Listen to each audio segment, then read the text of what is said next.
प्रधानमन्त्रीमा स्वतः केन्द्रित हुन्छ यस प्रणालीमा। त्यसकारण यस कुरामा पहिले म स्पष्ट गर्न चाहन्छु, यो कुनै शक्ति केन्द्रित गर्नका लागि होइन, कामहरूको प्रभावकारी संयोजन, परिचालन, अनुगमन र निरीक्षणका लागि त्यस्ता विभागहरू कहिले कहिले प्रधानमन्त्रीका मातहत ल्याइन्छ। आफ्नो देशका अनुभव र अरू देशका पनि अनुभवहरूलाई हेरेर ती कामहरू गरिन्छ। त्यसर्थ अन्यथा कुनै हिसाबले हो भन्ने कुरा नसोच्न म मान्यजीहरूलाई आग्रह गर्न चाहन्छु। जहाँसम्म बजेटको विनियोजनको कुरा छ,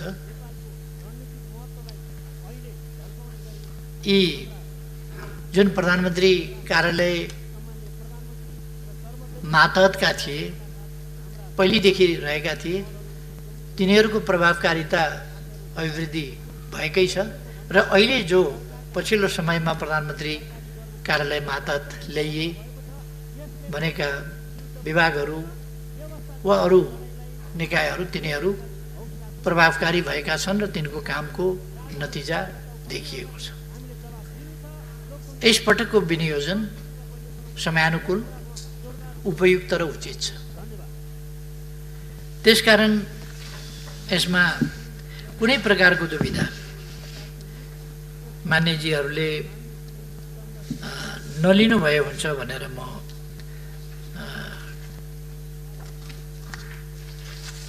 मान्यजीहरूलाई आश्वस्त पार्न चाहन्छु।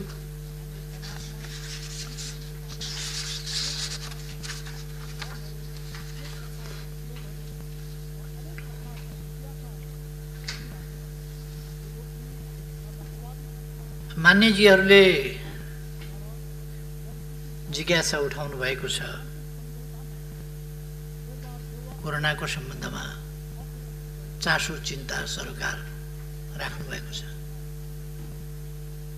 अरू विषयहरूमा पनि चासो चिन्ता सरकार राख्नु भएको छ। शान्ति सुरक्षाको सम्बन्धमा राख्नु भएको छ, भ्रष्टाचार नियन्त्रणको सम्बन्धमा राख्नु भएको छ।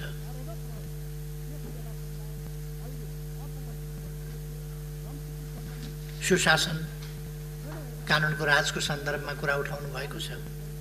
यी सबै कुराहरूको सन्दर्भमा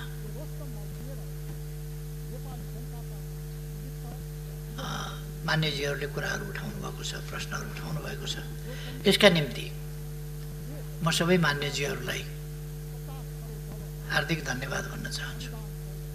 जुन उत्साहका साथ, जुन तदारुकताका साथ मान्यजीहरूले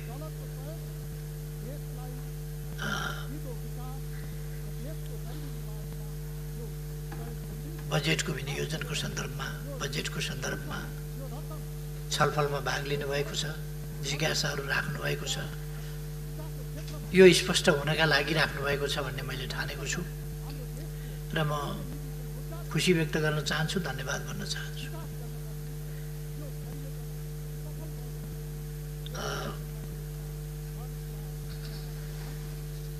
धेरै मान्यजीहरूले अहिलेको जुन देशका लागि पनि गम्भीर समस्याको रूपमा देखा परेको र विश्वकै लागि एउटा गम्भीर समस्याको रूपमा देखा परेको कोरोनाको समस्या छ, त्यस विषयमा मान्यजीहरूले उठाउनु भएको छ जिज्ञासा। यस सम्बन्धमा म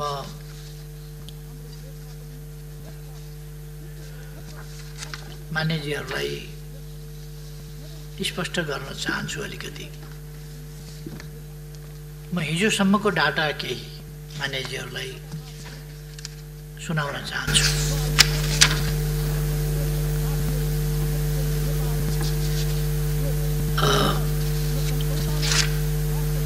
अहिलेसम्म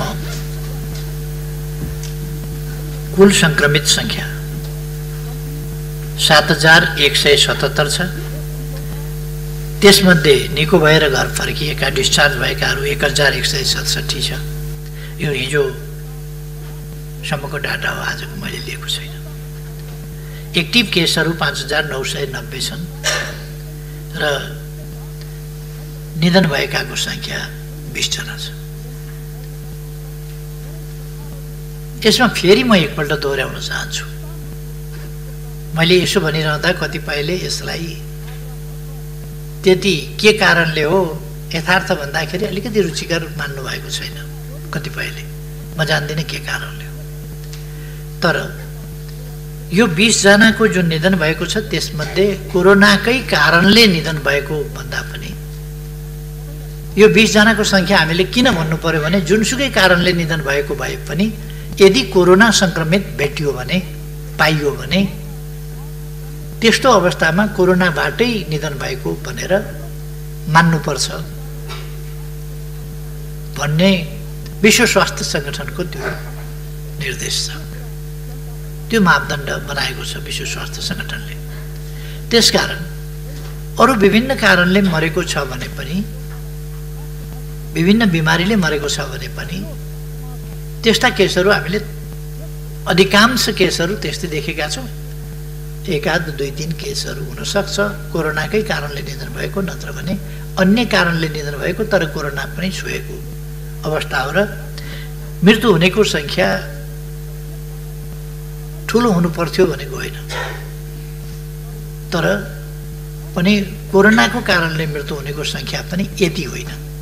यो मान्न परेको हो हामीले एउटा स्वास्थ्य संगठनको त्यस मापदण्डको कारणले। त्यसर्थ हाम्रो उपचार विधि र यो हाम्रो प्रतिरोध क्षमता आदि कुराहरूको कारणले निधन हुनेको संख्या धेरै कम छ। अथवा प्रति 10 लाखमा 0.7%, यो संसारका धेरै देशहरूभन्दा अत्यन्तै न्यून हो। फेरि पनि प्रति 10 लाखमा संक्रमित संख्या 247 रहेको छ। धेरै देशहरूको भन्दा यो कमै संख्या हो। टोटल टेस्टको हिसाबले हामीले 3,83,315 टेस्ट गरेका छौँ र प्रति 10 लाखमा परीक्षण संख्या 13,166 छ, जो अरू धेरै देशहरूभन्दा हाम्रो स्थिति राम्रो छ। र साउथ एसियामा भन्ने हो भने भुटानभन्दा पछाडि हाम्रै अवस्था, हामी नै माथि छौँ देशमा। अहिलेसम्म देशमा कम्युनिटीमा संक्रमण फेरि पनि कम रहेको छ। ठुलो संख्या हामी सबैलाई थाहा छ। असाधारण ढङ्गले हाम्रो क्षमता, हाम्रो तयारी कुनै पनि हिसाबमा भन्दा बढी बाहिरबाट आउनेहरूको संख्या ठुलो छ, जसले गर्दाखेरि क्वारेन्टाइनमा टेस्ट नपुग्नु वा टेस्टको आवश्यक मात्रामा क्वारेन्टाइनमा टेस्ट गर्न नसकिनु वा प्रतीक्षा गर्न पर्नु वा स्वाब कलेक्सन त्यो एउटा डम्पिङ भएको जस्तो स्थितिमा त्यो क्युमा रहनु, हाम्रो क्षमताले लगातार नभ्याउनु जस्ता कुराहरू, अथवा क्वारेन्टाइनको उचित प्रबन्ध पुगेन भन्ने साथीहरूको गुनासो छ। कतिपय ठाउँमा त्यो कुरा हो। किन त्यस्तो भयो त भन्दा हामीले देशभित्रको वा बाहिरको फाटाफुट्टा आगमन अरू देशहरूको जस्तो फाटाफुट्टा आगमनको सामना गर्न पर्ने अवस्था रहेन। हामीले बाढीको जस्तो सामना गर्नु पर्यो। अरू देशहरूमा केही बाहिरबाट संक्रमित आउने र समुदायमा फैलाउने त्यसको सामना गर्नु पर्यो भने हाम्रो देशमा बाहिरबाट आउने संक्रमित आउनेहरूकै संख्या, आउनेहरूको संख्या अत्यन्तै ठुलो र संक्रमित भएरै आउनेहरूको संख्या ठुलो, जसले गर्दा हामीलाई परीक्षण गर्न पनि त्यत्रो सङ्ख्यामा एकैचोटि परीक्षण गर्न सजिलो रहेन। जस्तो भारतबाट मात्रै आउनेहरूको सङ्ख्या हामीले हेऱ्यौँ भने चैत महिनामा 12,657 थियो, वैशाखमा 11,749 जना रह्यो, जेठ महिनामा 2,41,862 जना भयो। जेठ महिना एउटै महिनामा 2,41,862 रह्यो। असारमा हामीले 3 गतेसम्मको हेऱ्यौँ भने अलिकति घट्दै आएको छ। 1 गते 1,04,10 1 गते, 2 गते 4,080, 3 गते 2,012 जनाको आगमन भएको छ। जम्मा असारमा हिजो 3 गतेसम्मको आँकडामा 7,502 जना हिजो सम्ममा आएका छन्। 3 गतेसम्ममा जेठ र असारमा हामीले हेऱ्यौँ भने दैनिक सरदर 7,822 जना आएका छन् दैनिक। हामीसँग अधिकतम परीक्षण सङ्ख्या बढाउँदा कहिले कहिले हामीले 7,000सम्म पुर्याउन सकेका छौँ, नत्र 4,500देखि 4,000 सरदर क्षमता रहेको छ। त्यस क्षमतालाई हामी अभिवृद्धि गरिरहेका छौँ र त्यसलाई अब विभिन्न तरिकाहरू पनि अवलम्बन गरेर यो परीक्षणलाई अनुकूल स्थिति वृद्धि गर्ने, क्षमता वृद्धि गर्ने र परीक्षणमा लामो समय प्रतीक्षा गर्न नपरोस्, निकालिसकेको स्वाब यत्तिकै क्युमा परीक्षणका लागि पर्खिएर बस्ने स्थिति नबनोस् भन्ने कुराहरूमा ध्यान हामीले दिएका छौँ। मैले भने जेठ 1 महिनामा मात्रै 2,41,862 जना छन् भने 1 महिनामा 2,41,000 भनेको लगभग 2.5 लाख मानिस आउँछन् भने 2.5 लाखको क्वारेन्टिनको व्यवस्था गर्नु भन्न सजिलो छ, तर त्यो क्वारेन्टाइनको व्यवस्था गर्नु, त्यसमा स्वास्थ्यकर्मी, त्यसमा सुरक्षा आदिका प्रबन्धहरू मिलाउनु, खानपिनको प्रबन्ध, यत्रो व्यक्तिहरूलाई खानपिनको प्रबन्ध मिलाउनु, बस्ने प्रबन्ध मिलाउनु, यी सबै कुरा, अनि टेस्टिङको प्रबन्ध मिलाउनु सहज कुरा होइन। यसका निम्ति म सबभन्दा बढ्ता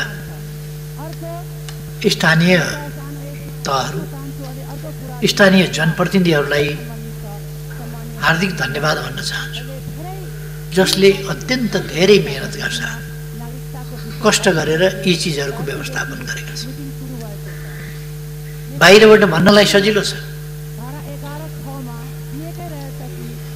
भन्नलाई धेरै सजिलो छ, तर ती चिजहरूको व्यवस्था स्थानीय तहमा गर्नका लागि सजिलो छैन। हामी अनुमान गर्न सक्छौँ जब जेठ महिनामा 2,41,862 जना प्रवेश गरे भने मजौला किसिमको एउटा जिल्लाको पपुलेसन, सानो जिल्लामा त यति पपुलेसन हुँदैन, 2-3 निर्वाचन क्षेत्रको पपुलेसन भयो। यो एउटा ठुलै सहरको पपुलेसन हो। हाम्रा नगरपालिकाहरू, उपमहानगरपालिकाहरू होलान्, तर नगरपालिकाहरू, धेरै नगरपालिकाहरूको पपुलेसन नै यति छैन भने त्यस ठाउँमा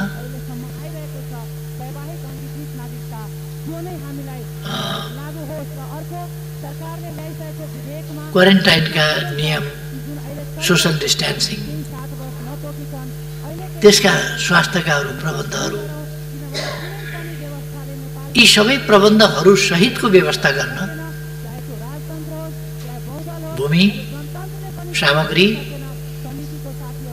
आर्थिक हिसाब किताब र त्यो सेवा उपलब्ध गराउने जनशक्ति, यो हामीले यथार्थपरक ढङ्गले परिकल्पना गरौँ त। यदि हामीले एउटा जिल्लाको कुरा गर्यौँ भने बाँकेको नेपालगञ्ज सहरमा यदि 50,000 को जनसङ्ख्या छ भने अथवा 1 लाख को जनसङ्ख्या छ भने बाँके जिल्लाभरि गर्दा पनि 1 लाख को क्वारेन्टाइन, त्यो क्वारेन्टाइन बनाउनका लागि डिस्टेन्स मेन्टेन गरेर आवास, त्यति नै प्रति व्यक्ति नै पिछेका शौचालय, यी सबै प्रबन्ध गर्ने, अरू त्यहाँ हेर विचार, खानपिन आदि इत्यादिको प्रबन्धका लागि खटिने मान्छे, स्वास्थ्यकर्मी, सुरक्षाकर्मी लगायतका अरूका पनि सोसल डिस्टेन्सिङ मेन्टेन गरेर गरिने प्रबन्ध, यी सबैका लागि त्यति नै नेपालगञ्ज बजारमा अटेको छ त्यो पपुलेसन भने बाँके जिल्लाभरि गर्दाखेरि त्यति अट्न गाह्रो हुन्छ। कि त्यो मेन्टेन गरेर गराउनु पर्यो, त्यो डिस्टेन्स मेन्टेन गर्नु पर्यो, त्यसका प्रबन्ध गर्नु पर्यो र त्यत्तिकै सङ्ख्यामा अरू मान्छेहरू, स्वास्थ्यकर्मी लगायतका मान्छेहरू, ती सबै चिज गर्ने मान्छेहरू पनि चाहिए।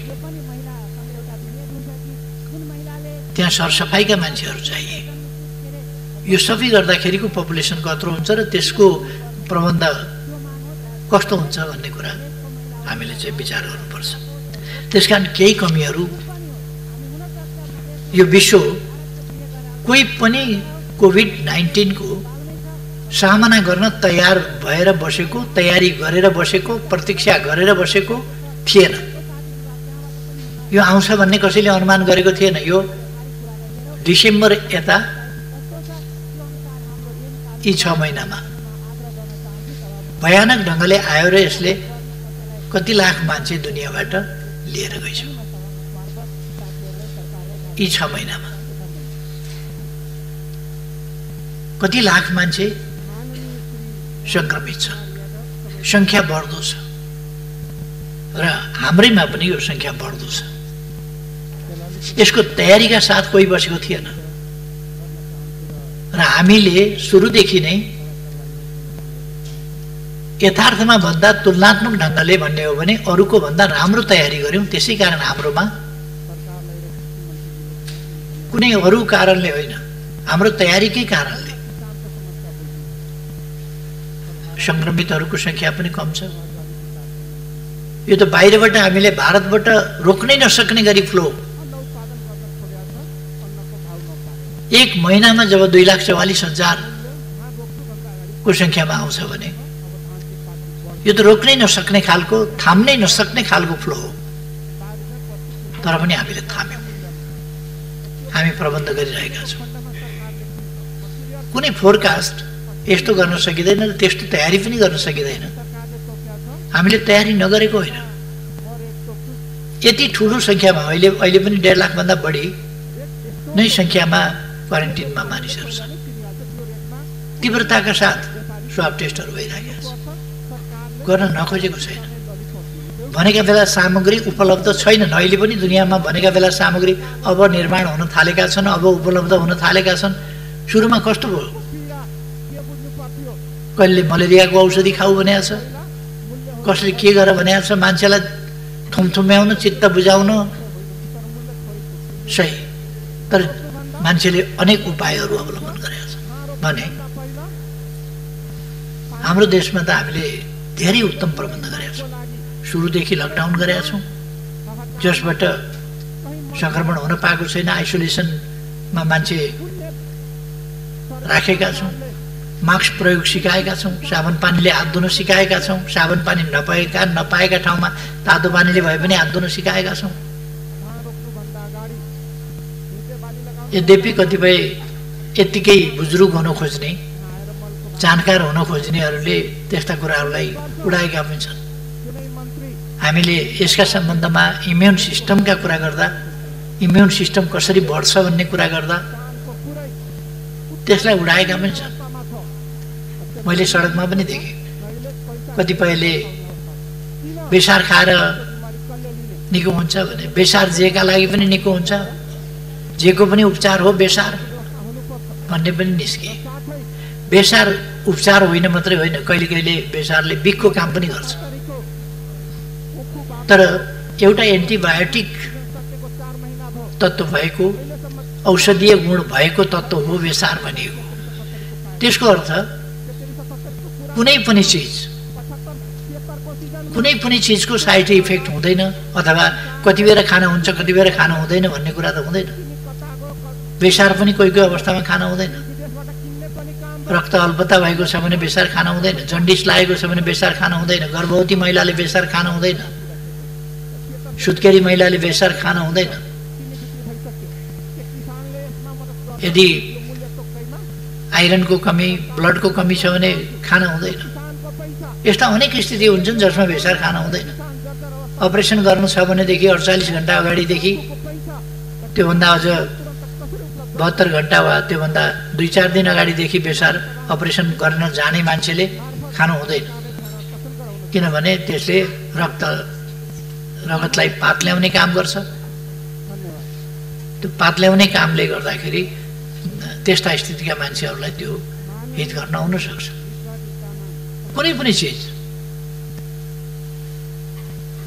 जन्मिने बित्तिकै स्तनधारी जीवहरूले खाने खुवाउने भनेको दुध हो पहिले बच्चालाई। सबभन्दा हितकर, सबभन्दा ठिक भनेको त जन्मिने बित्तिकै पशुले पनि मान्छेले पनि बच्चालाई दुधै खुवाउँछ। तर दुध खान नहुने पनि बिमारी लाग्छ। कस्तो अवस्थामा दुध खानु हुन्छ, कस्तो अवस्थामा हुँदैन। जबकि बच्चा 6 महिनासम्म आमाको दुधै खाएर हुर्किन्छ। तर यस्ता रोगहरू हुन्छन् जति बेर डाक्टरले दुध नखाऊ भन्ने सल्लाह दिन्छ। एउटा प्रसङ्गमा भनिएको, डाक्टरले सल्लाह दियो अरू होइन, बच्चालाई आमाको दुध खुवाऊ भनेर सल्लाह दियो। दुध हितकर हुन्छ, दुधमा सम्पूर्ण पौष्टिक तत्त्वहरू हुन्छन्, त्यसकारण बच्चालाई दुध खुवाउन डाक्टरले सल्लाह दियो भने अर्काले जहिले पनि दुध ठिक हुन्छ, जहिले पनि दुध खानु उपयुक्त हुन्छ भनेर न्यु खोज्ने कुरा होइन। कहिले कहिले नहुन सक्छ, त्यही पनि पोइजनस भइदिन सक्छ। कस्तो अवस्थामा खाना हुन्छ, कस्तो अवस्थामा हुँदैन। ठिक ढङ्गले भनिएका कुराहरूलाई पनि नकारात्मक ढङ्गले लिने र त्यसका वास्तविक अर्थलाई नसमाउन खोज्ने र त्यसलाई उडाउन खोज्ने खालको प्रवृत्ति नेपालमा यो एउटा कस्तो प्रवृत्ति भन्ने, त्यसलाई जान्न नखोज्ने, नजाने पनि त्यसलाई उडाउन खोज्ने, त्यस्ता कुराहरू पनि देखिए। तर हाम्रो स्थिति यस सम्बन्धमा भन्ने हो भने जस्तो महामारी जुन ढङ्गले आयो, भारतबाट जुन ढङ्गले फ्लो आयो मानिसहरूको र सङ्क्रमितहरूको जुन सङ्ख्या आयो, त्यसले गर्दा यो सङ्क्रमितहरूको सङ्ख्या बढिरहेको छ। अहिले पनि लगातार बढ्दो सङ्ख्या 500 भन्दा बढी प्रतिदिनमा पुगेको छ हिजोसम्मको स्थितिमा। त त्यस स्थितिमा पुग्नुका पछाडि यो समुदायमा सङ्क्रमित भएर गएको होइन, बाहिरबाट सङ्क्रमित भएर आएकाको सङ्ख्या नै हो भन्ने कुरा बुझ्नुपर्छ। बाहिरै सङ्क्रमित हुन नदिने क्षमता सरकारले जादु गर्ने हो र? भारतमै हुँदाखेरि सङ्क्रमित हुन नपाउने, हामी कुनै जोगी धामी झाँक्री त होइन जसले आकाश बाँधौँ पताल बाँधौँ यो गरौँ भनेर खरानी छर्छ र बाँध्छ। त्यसरी त हामी भारतमा भएका नेपालीलाई पनि बाँधौँ, के अरे कोभिड-19 लाग्न नपाउने गरी बाँधौँ भनेर हामीले भने जस्तो त्यसरी त बाँध्न त सक्दैनौँ। उहीबाट सङ्क्रमित भएर आएकाको सङ्ख्या ठुलो भइरहेको छ, त्यो हामीले सबैले देख्न पर्छ भन्ने मलाई लाग्छ।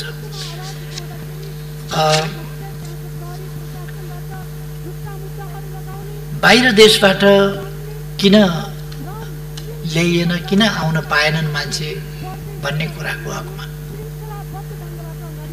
यो भन्ने बित्तिकै अथवा कहीँ सुन्ने बित्तिकै यहाँ अप्ठ्यारो पर्यो भन्ने बित्तिकै विदेशबाट ल्याउन सजिलो हुँदैन। त्यसका निम्ति अनेक प्रबन्धहरू हुन्छ र हामी हल्लाका पछाडि जानु हुँदैन भन्ने म आग्रह गर्न चाहन्छु। हामीले बाहिरबाट ल्याउन थालेका छौँ, ल्याइरहेका छौँ, ल्याउने क्रम जारी छ र सायद यो क्रम अलिक पछिसम्म निकै धेरै नै अगाडि जान सक्छ। हामीले यो ल्याउने कुरा दुईटा कुरासँग सम्बन्धित छ। एउटा, कोभिड संक्रमित छ छैन टेस्ट गरेर ल्याउनु पर्ने, र कुनै कुनै देशले टेस्ट नगरिकन पठाइदिएको स्थिति पनि हुँदो रहेछ। अस्ति हामी युएई को सम्बन्धमा अलिकति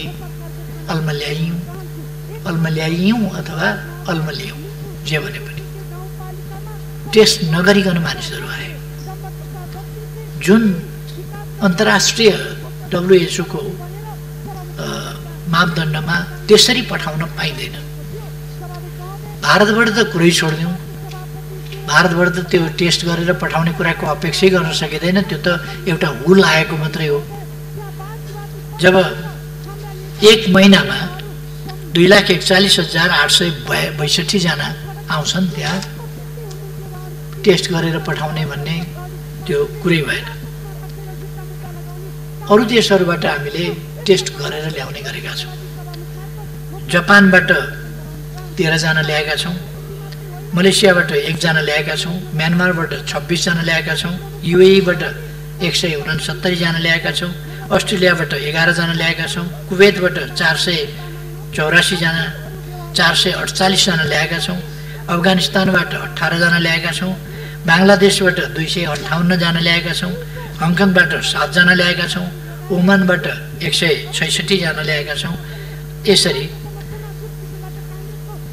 1117 जना जेठ 21 गतेदेखि असार 1 गतेसम्ममा हामीले ल्याएको सङ्ख्या यो हो बाहिरबाट।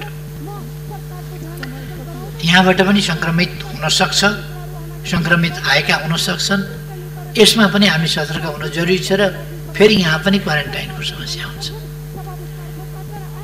भन्न सजिलो छ, तर 1117 जना मान्छेलाई क्वारेन्टाइन त्यही पनि सजिलो छैन। देशको अर्थतन्त्र, आर्थिक अवस्था, स्वास्थ्य क्षेत्रको स्थिति कस्तो थियो र त्यस ठाउँबाट हामीले अहिले यस अवस्थाको सामना गर्न कति प्रगति गरेका छौँ, कति व्यवस्था गरेका छौँ, ती कुराहरूलाई हामीले हेर्न पर्ने हुन्छ भनेर मैले चाहिँ नि राख्न खोजेको हुँ। अहिलेसम्ममा क्वारेन्टिनमा 1,08,336 जना, हिजोसम्म क्वारेन्टाइनमा रहेका व्यक्तिहरूको सङ्ख्या 1,08,336 जना रहेको छ। आइसोलेसनमा रहेकाहरूको सङ्ख्या 4,822 जना रहेको छ र त्यसै गरेर अस्पतालमा रहेकाहरूको सङ्ख्या 6,760 जना रहेको छ जो कोभिड-19बाट सङ्क्रमित छन्। हिजो 4:45 जाँदासम्मको यो रेकर्ड। प्रादेशिक हिसाबले सबभन्दा बढी क्वारेन्टिनमा 43,865 जना सुदूरपश्चिममा रहेका छन्। यो फोरकास्ट मैले सम्भवतः यसभन्दा अघिल्लो पल्ट बोल्दा पनि सुदूरपश्चिम प्रदेशमा आगामी दिनमा यस्तो सिनारियो हुन सक्छ है भन्ने कुरा केही सङ्केत मैले यहाँ भनेको थिएँ जस्तो लाग्छ मलाई। हामीले ठिकै विश्लेषण र ठिकै सम्प्रेषण गरेका छौँ, अनुमान गर्दाखेरि पनि ठिकै गरेका छौँ, किनभने त्यहाँको ट्रेन्ड, त्यहाँको प्रवृत्ति त्यहाँको जनप्रतिनिधि संस्था, त्यहाँको सरकार, त्यहाँका निकाय, त्यहाँका जनप्रतिनिधि, त्यहाँका जनता सबै प्रवृत्तिहरूलाई हेरेर विश्लेषण गरेर नै हामीले यी निष्कर्षहरू निकालेका छौँ। यस्तो यस्तो हुन्छ है भनेर। त्यसपछिको सङ्ख्या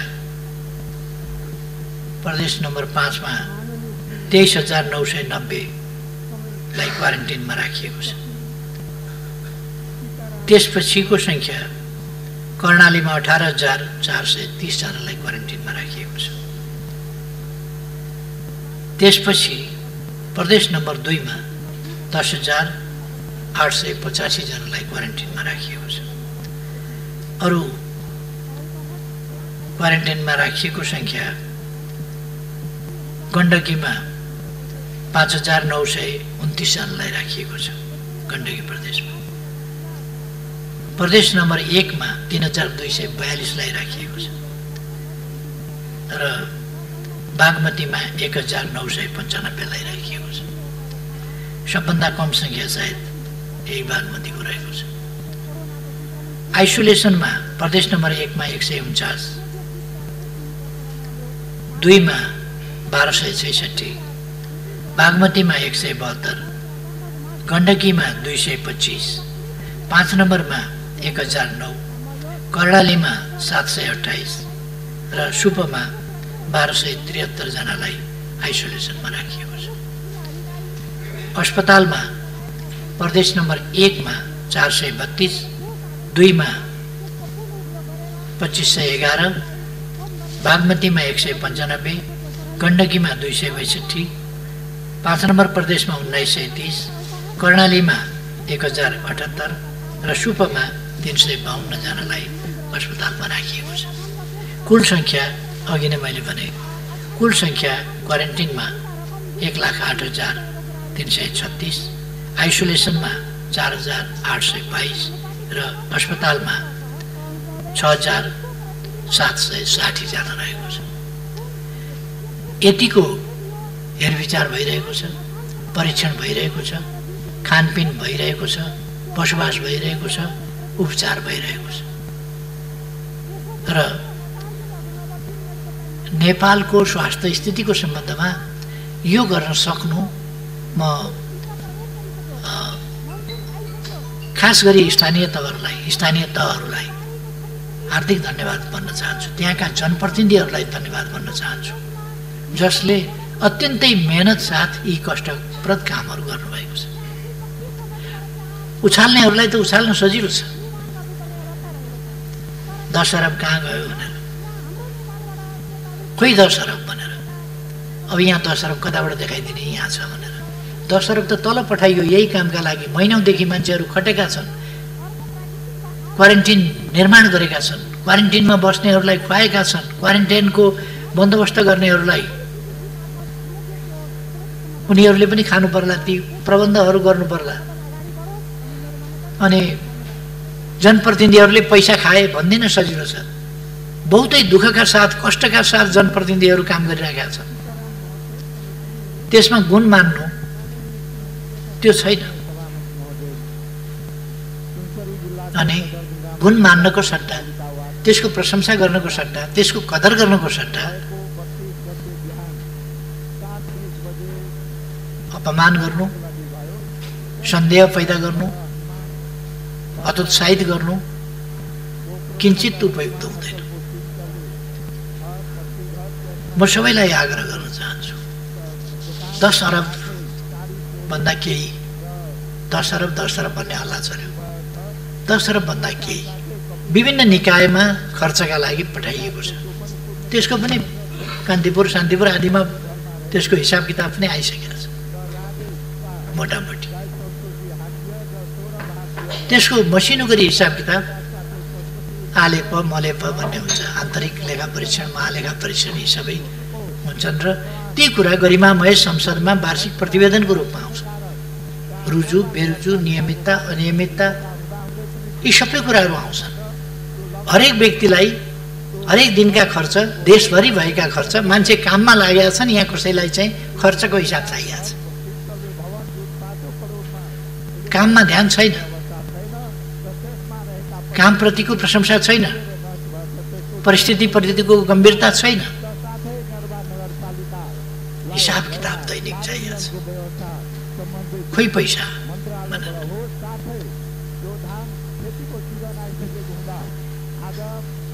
यस रुचिलाई पनि म धन्यवाद दिन चाहन्छु। यसलाई म एउटा जागरणको रूपमा लिन चाहन्छु। कमसेकम देशको अहिले यो रकमको मात्रै होइन, जुन 14 खरबभन्दा बढीको बजेट प्रस्तुत गरिएको छ, त्यो सम्पूर्ण बजेटको एक पैसाको हिसाब किताब आन्तरिक लेखा परीक्षण र महालेखा परीक्षण, महालेखा परीक्षकको वार्षिक प्रतिवेदन मार्फत सदनमा आउँछ। यसमा कतै अनियमितता भयो भने त्यसका पछाडि विभिन्न निकायहरू छन् त्यसको रेखदेख गर्ने, त्यसै कामलाई निहालेर हेर्ने, नियमितता अनियमितता के भइरहेको छ भनेर नै छानबिन गर्ने, अनुगमन गर्ने, हेर्ने निकायहरू छन्। तिनले काम गरिराखेका छन्। त्यसकारण यस्तो ठान्न भएन कि म बाहेक अरू सबै भ्रष्ट छन् भन्ने ठान्न भएन। अर्को यस्तो ठान्न भएन कि यस देशमा भ्रष्ट बाहेक कोही जन्मिँदैन, भ्रष्ट बाहेक कोही छँदै छैन। अर्को यस्तो पनि ठान्न भएन कि सरकारमा वा ओहदामा बसेकाहरूलाई जसरी पनि बदनाम गर्नुपर्छ, जसरी पनि चरित्र हत्या गर्नुपर्छ भन्ने त्यो नियत पनि राख्नु भएन। सबै कुराहरू पारदर्शी छन्, पारदर्शी हुन्छन्। र मैले अगाडिदेखि भनेको छु, म भ्रष्टाचार गर्दिनँ, गर्न पनि दिन्न, कसैलाई भ्रष्टाचार गर्न दिँदैन। यदि कोही भ्रष्टाचार भएको पाइन्छ भने हरेक कुराको शङ्का लागेर होइन, शङ्का नलागेर पनि छानबिन हुन्छ, शङ्का नलागेर पनि हिसाब किताब चुस्त दुरुस्त राख्नुपर्छ, शङ्का नलागे पनि हिसाब किताब चुस्त दुरुस्तै देखिनुपर्छ, शङ्का नलागे पनि हिसाब किताब माग गरिन्छ, हिसाब किताब हेरिन्छ, हिसाब किताब हेर्ने निकाय छन् र तिनीहरूले हेर्छन्। मैले मान्छेहरूका अभिव्यक्तिहरू सुन्छु, भाषण गरेको सुन्छु। हिजो मात्रै पनि म भाषण गरेको हेरिराखेका थिएँ। त्यो भाषण गरेको सुन्दाखेरि अचम्म लाग्यो। आन्तरिक लेखा परीक्षण, महालेखा परीक्षक आदि इत्यादि छानबिन हुन्छ, हिसाब किताब हुन्छ, त्यो जाँच हुन्छ। यस्तो हिसाब किताब मिलाएर खान कसलाई आउँदैन? त्यो त हामीलाई पनि आउँछ। अनि गर्नु के त उहाँलाई पनि आउँछ भने भनेको के? अनि जाँच्ने कसले त? जाँच्ने निकायले नजाँच्ने कसले जाँच्ने त? कि नेपाली जनता सबै क्वारेन्टाइनमा जाउँ जाँच गर्न, त्यहाँ भ्रष्टाचार भयो कि भएन भनेर हेर्न सबै जाने? त्यस्तो त हुँदैन। त्यस कारण यो अनावश्यक ढङ्गले यस्ता विषयहरू, सामान किन किनिएन, छिटो बाटोबाट किन किनिएन, बिमारी मर्न आँट्यो, बिमारी मरिसकेपछि अनि औषधि ल्याउने, छिटो किन्नु पर्यो नि छिटो बाटोबाट यस्तो बेलामा।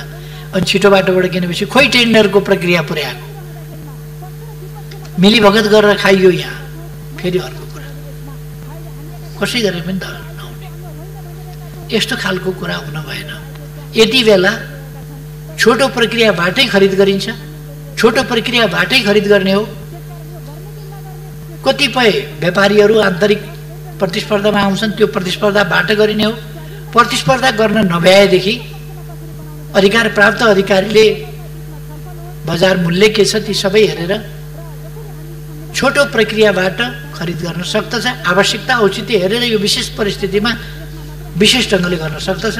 यदि त्यस्तोमा त्यस नाममा अनियमितता गर्यो भने यस्तो नोभल कोरोना भाइरसबाट आक्रान्त भएर दुनियाँ पीडित भएका बेला, देश पीडित भएका बेला, मानव जाति माथिको यस्तो अस्तित्व आएका बेला पनि कसैले भ्रष्टाचार गर्छ, भ्रष्टाचारमा लिप्त हुन्छ। देश र जनताको हित हेर्ने होइन, यस्ता बेला आफ्नो हित हेर्छ। राष्ट्रको बजेट मारेर देश र जनताप्रति बेइमानी गरेर आफू कमाउने धन्दामा लाग्छ भने त्यस्तालाई कडाभन्दा कडा कानुन गरिन्छ, सजाय गरिन्छ। म त्यो स्पष्ट पार्न चाहन्छु। अब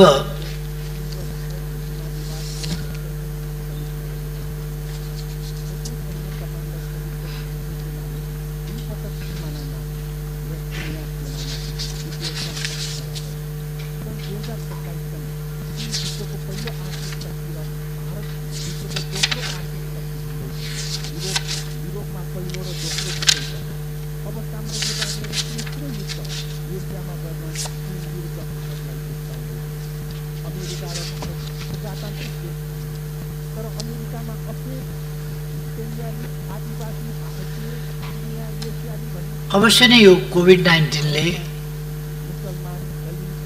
आम जनतालाई एक हिसाबले मात्रै होइन, यो रोग सरेर रोगको संक्रमण भएर मात्रै होइन, होला भन्ने डरले पनि त्रसित बनाएको छ, आतंकित बनाएको छ। त्यसै कारण हामी सोशल डिस्टेन्सिङका कुरा गर्छौँ, त्यसै कारण हामी लकडाउनका कुरा गर्छौँ, त्यसै कारण हामी मास्कको कुरा गर्छौँ, त्यसै कारण हामी ग्लोभका कुरा गर्छौँ, त्यसै कारण हामी कसरी बस्ने, कसरी हिँड्ने, के खाने के नखाने लगायतका कुराहरू गर्छौँ। यसले एउटा मानसिक सन्तास पनि पैदा गरेको छ।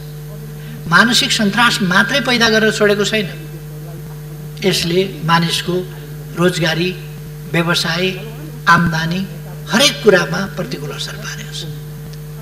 जनता यसबाट परोक्ष प्रत्यक्ष अनेक हिसाबले पीडित छ। यो पीडा सरकारले देखेको छ, सरकारले बुझेको छ र अहिलेको सरकारको प्रधानमन्त्रीले सहर पनि देखाएको छ, गाउँ पनि देखाएको छ, दुर्गम पनि देखाएको छ, सुगम पनि देखाएको छ। यो प्रधानमन्त्री आर्थिक हिसाबले कठिनाइका अवस्थाहरू झेलेर आएको छ, शारीरिक हिसाबले कठिनाइका अवस्थाहरू झेलेर आएको छ, अनेक अवस्थाहरू यसले अत्यन्त प्रतिकूल अवस्थाहरू झेलेर आएको छ र जनताका समस्याहरू, गाउँका समस्याहरू, गरिबका समस्याहरू, गिटी कुट्नेका समस्या, भारी बोक्नेका समस्यादेखि लिएर दैनिक रोजगारी गरेर गुजारा गर्नुपर्नेका समस्याहरू पनि अहिलेको सरकारको प्रधानमन्त्रीले बुझेको छ। त्यसकारण यत्तिकै यस सरकारले यो कोभिड-19 आउनभन्दा अगाडिदेखि नै नेपालमा कोही भोकै पर्दैन, भोकले मर्न पर्दैन भन्ने नारा दिएको थियो। त्यसै कारण यसले एकदम तलबाट, जमिनबाट सामाजिक विषमता, सामाजिक कुरूपता, यस्ता कुराहरूलाई एकदम जमिनबाट, त्यहाँदेखि माथि माथिका कुरा गरेर होइन, 2 वर्षका कुरा गर्दा मैले अस्ति पनि यस सदनमा बोल्दा भनेको थिएँ, हामीले माथि माथि मात्रै होइन, मानवीय सभ्यताको स्तरलाई यी 2 वर्षमा कसरी उठाएका छौँ भन्दा सडक मानव 2 वर्ष अगाडिसम्म तपाईँले सडकमा हिँड्दाखेरि पेटीमा कहिल्यै कपाल नकोरेको, कहिल्यै कपाल नधोएको, कहिल्यै कपाल ननुहाएको, जिउ कहिल्यै ननुहाएको, शरीरभरि घाउ भएको, सडकको पेटीमा लम्बसार परेको सैकडौँ मान्छे देख्नुहुन्थ्यो, यतै पनि त्यतै पनि त्यतै पनि। सडकभरि भिखमङ्गाहरू, बजारभरि भिखमङ्गाहरू, पसल अगाडि अगाडि भिखमङ्गाहरू, त्यस्तो देख्नुहुन्थ्यो। सडक बालबालिकाहरू देख्नुहुन्थ्यो सहरमा, प्लास्टिक टिपिरहेका, कुकुरसँग झगडा गरिरहेका, कुकुरसँग मिलेर बोरामा एउटै बोरामा सुतिरहेका बालबालिका देख्नुहुन्थ्यो। मान्छेका छोराछोरी, 21औं शताब्दीका मान्छेका छोराछोरीहरू कुकुरसँगै सडकमा बेहालसँग बेवारिसे अभिभावक विहीन भएर ती भोकै सुतेको लम्बसार परेको तपाईँ हामीले देख्थ्यौँ। आज त्यस्तो बालबालिका देख्नु परेको छ र त्यस्तो बालबालिका सडकमा सरकार छ हेर्नका लागि, किनभने तिनको पनि सरकार हो। मैले प्रधानमन्त्री हुने बित्तिकै घोषणा गरेको थिएँ, यो जनताको सरकार हो, त्यसकारण कोही भोकै पर्दैन, कोही भोकले मर्दैन। खाना र आवास बिना नेपाली अलपत्र परेर त्यसरी बस्नु पर्दैन। र यी 2 वर्षमा कमसेकम हामीले ती प्रबन्धहरू गरेका छौँ। म मान्यजीहरूलाई, नेपाली समाजलाई भिखारी मुक्त, तपाईहरू कोभिड-19 सिद्धिएपछि विभिन्न मान्यजीहरू विभिन्न देशहरूमा जानुहोला, त्यहाँ आफ्ना प्रवचनहरू दिनुहोला। तपाईहरू भन्न सक्नुहुनेछ नेपाल एउटा यो सडक बालबालिका नभएको, त्यसबाट मुक्त भएको देश हो, भिखारी मुक्त देश हो। नेपालमा बाँच्नका लागि कसैले हात थापेर, टोकरी थापेर, एउटा पात्र थापेर भिखमङ्गा भएर गिडगिडाउनु पर्दैन कसैका लागि। कुनै महिलाले एउटा बच्चा बोकेर बाबुजी भोक लगाए भन्नु पर्दैन, कुछ खाने के लिए दीजिए भन्नु पर्दैन। यो अवस्था नेपालमा छैन। यो बेगर फ्री देश हो, सडक मानव रहित देश हो नेपाल, भन्न सक्नुहुन्छ। पहिलेको भन्दा हामीले जनस्तरबाट कसरी परिवर्तन ल्याएका छौँ त्यो कुरा देख्न सक्नुहुन्छ। अहिले केही समस्याहरू छन् जो यस्तो समस्याहरू छन्, आम समस्याहरू छन् जसलाई हामीले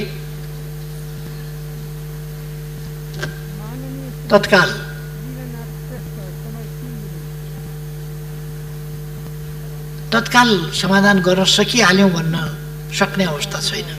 किन भने यो यति फैलिएको छ। अहिले को रोजगार विहीन भयो त्यसको आँकडा हरेक दिन त सरकारले पाइहाल्न सक्दैन। को बेरोजगार भयो, महामारी छ कोभिडको, लकडाउन हामीले केही खुकुलो गरेका छौँ। अहिले जनजीवन सहज होस् भनेर यसको स्वास्थ्य सम्बन्धी प्रभाव, शारीरिक स्वास्थ्य सम्बन्धी, मानसिक स्वास्थ्य सम्बन्धी, यसको सामाजिक जीवनमा, जनजीवनमा पर्ने प्रभाव, यसको आर्थिक जीवनमा पर्ने प्रभाव, यसले गर्दा पारिवारिक, यसले गर्दा छरछिमेक सम्बन्धमा पर्ने प्रभाव, अनेक प्रकारका प्रभावहरू छन्। यसको सकारात्मक योगदान हुन सक्ने कुरा भएन। यसबाट नकारात्मक हिसाबले शिक्षा लिएर हामी आत्मनिर्भर हुनुपर्ने रहेछ भन्ने कुरा शिक्षा लिन सक्छौँ। हामी विदेशतिर दौड्ने भन्दा हाम्रा खेतबारीहरू हराभरा बनाएर आम्दानी गर्न सकिन्छ, त्यतापट्टि लाग्नुपर्ने रहेछ। अन्त गयो भने भन्या बेला आउन नपाइने, अलपत्र परिने सम्भावना हुने रहेछ। त्यसकारण अन्त जाने प्रवृत्ति भन्दा पनि ज्ञान आर्जन गर्न, धन आर्जन गर्न केही समयका लागि बाहिर जानु एउटा कुरा हुन्छ, तर राम्रो धन आर्जन गर्न पो जाने त खालि अरूको देशको सेवा गर्न, अरूको देशको विकासका लागि हामी जाने होइन। यस सम्बन्धमा हामीले नकारात्मक रूपमा यसको शिक्षा लिन सकौँला, तर यसले केही पनि सकारात्मक योगदान गर्दैन।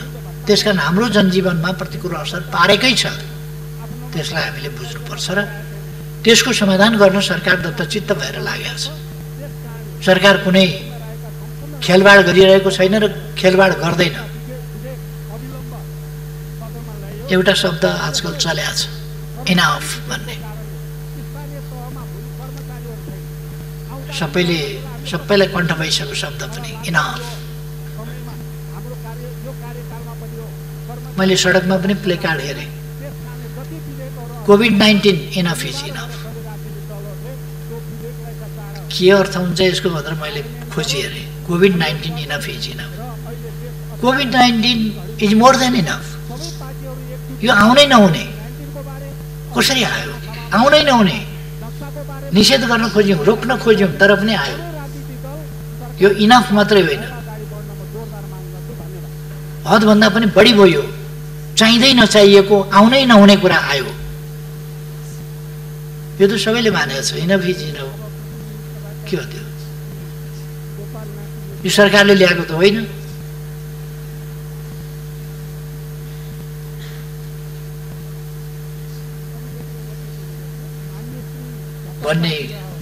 भन्दै जाने सन्दर्भमा कतिपय मान्यजीहरूले पनि इनफ भएन र भनेर प्रश्न गर्नुभएको छ।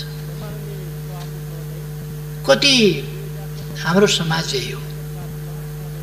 समाजका मान्छे हामी हौँ, हामी जस्तै हुन्। कोही राम्रा छन्, कोही खराब पनि छन्। त्यसै कारण हामीले कानुन बनाएका छौँ, सुरक्षा प्रबन्ध गरेका छौँ, प्रहरी बनाएका छौँ, हिरासत बनाएका छौँ, जेल बनाएका छौँ। जेल किन बनाएका? नुवाकोटमा नयाँ जेल बन्दैछ, किन बनेको? सम्झाएर मात्रै हुन्थ्यो, अपराध हुँदैन थियो। सम्झाउँदा बुझाउँदा मात्रै भने हामी प्रवचन चलाउँथ्यौँ, रेडियो टेलिभिजनबाट प्रवचन चलाउँथ्यौँ, अरू ठाउँबाट प्रवचन चलाउँथ्यौँ। ज्ञान गुणका कुरा गुरुहरू, पण्डितहरू, जानकारहरू, धर्मशास्त्रका ज्ञाताहरू, यो लोक परलोक सबै बुझाउन सक्नेहरूका प्रवचन चलाउँथ्यौँ। मान्छे सप्रिन्थ्यो होला, जेल बनाउनु पर्ने थिएन। तर कतिपयलाई जति प्रवचन दिए पनि एउटा हिन्दीमा भनाइ छ, भैँस के आगे बीन बजाए भैँस रहे पौराए। भैँसीका अगाडि बीन बजाइराख्यो, भैँसी चाहिँ उघ्राएर बसेर म्याम गरेर।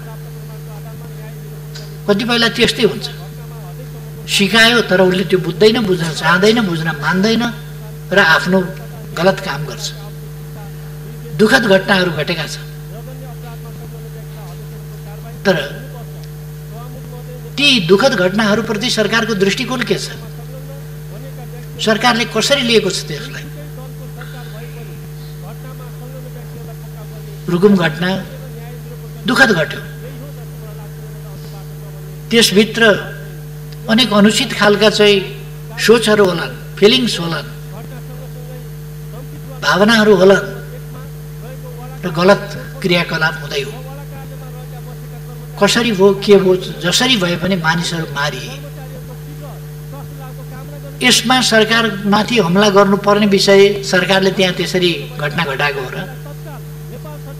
सरकारले के गरेको छ त्यसमा भन्दा तत्काल मानिसहरू गिरफ्तार गरेको छ, मुद्दा चलाएको छ, थुनेको छ। अब गर्नु पर्थ्यो के त सरकारले? अपराधी बचाउन खोजेको छ र सरकारले?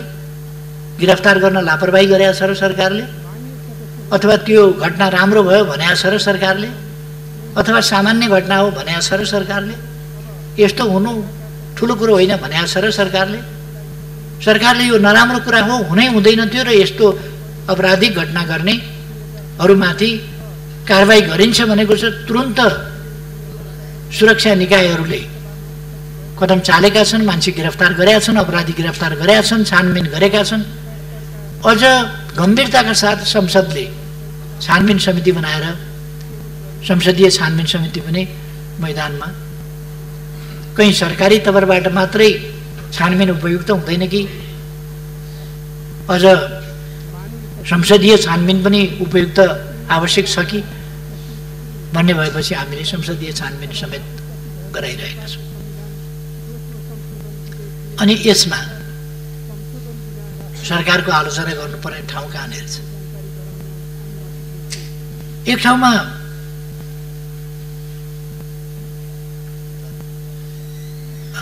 यो क्वारेन्टिनमा महिलालाई आइसोलेटेड ढङ्गले राख्नु पर्यो। एकजना महिला हुनुहुन्थ्यो, आइसोलेटेड ढङ्गले राख्नु पर्यो, राखियो। त्यहीँबाट खटाएका व्यक्तिहरू एकजना होइन 3 जना खटाएका। त्यति मात्र लाज शरम पनि हुनुपर्ने मान्छेलाई।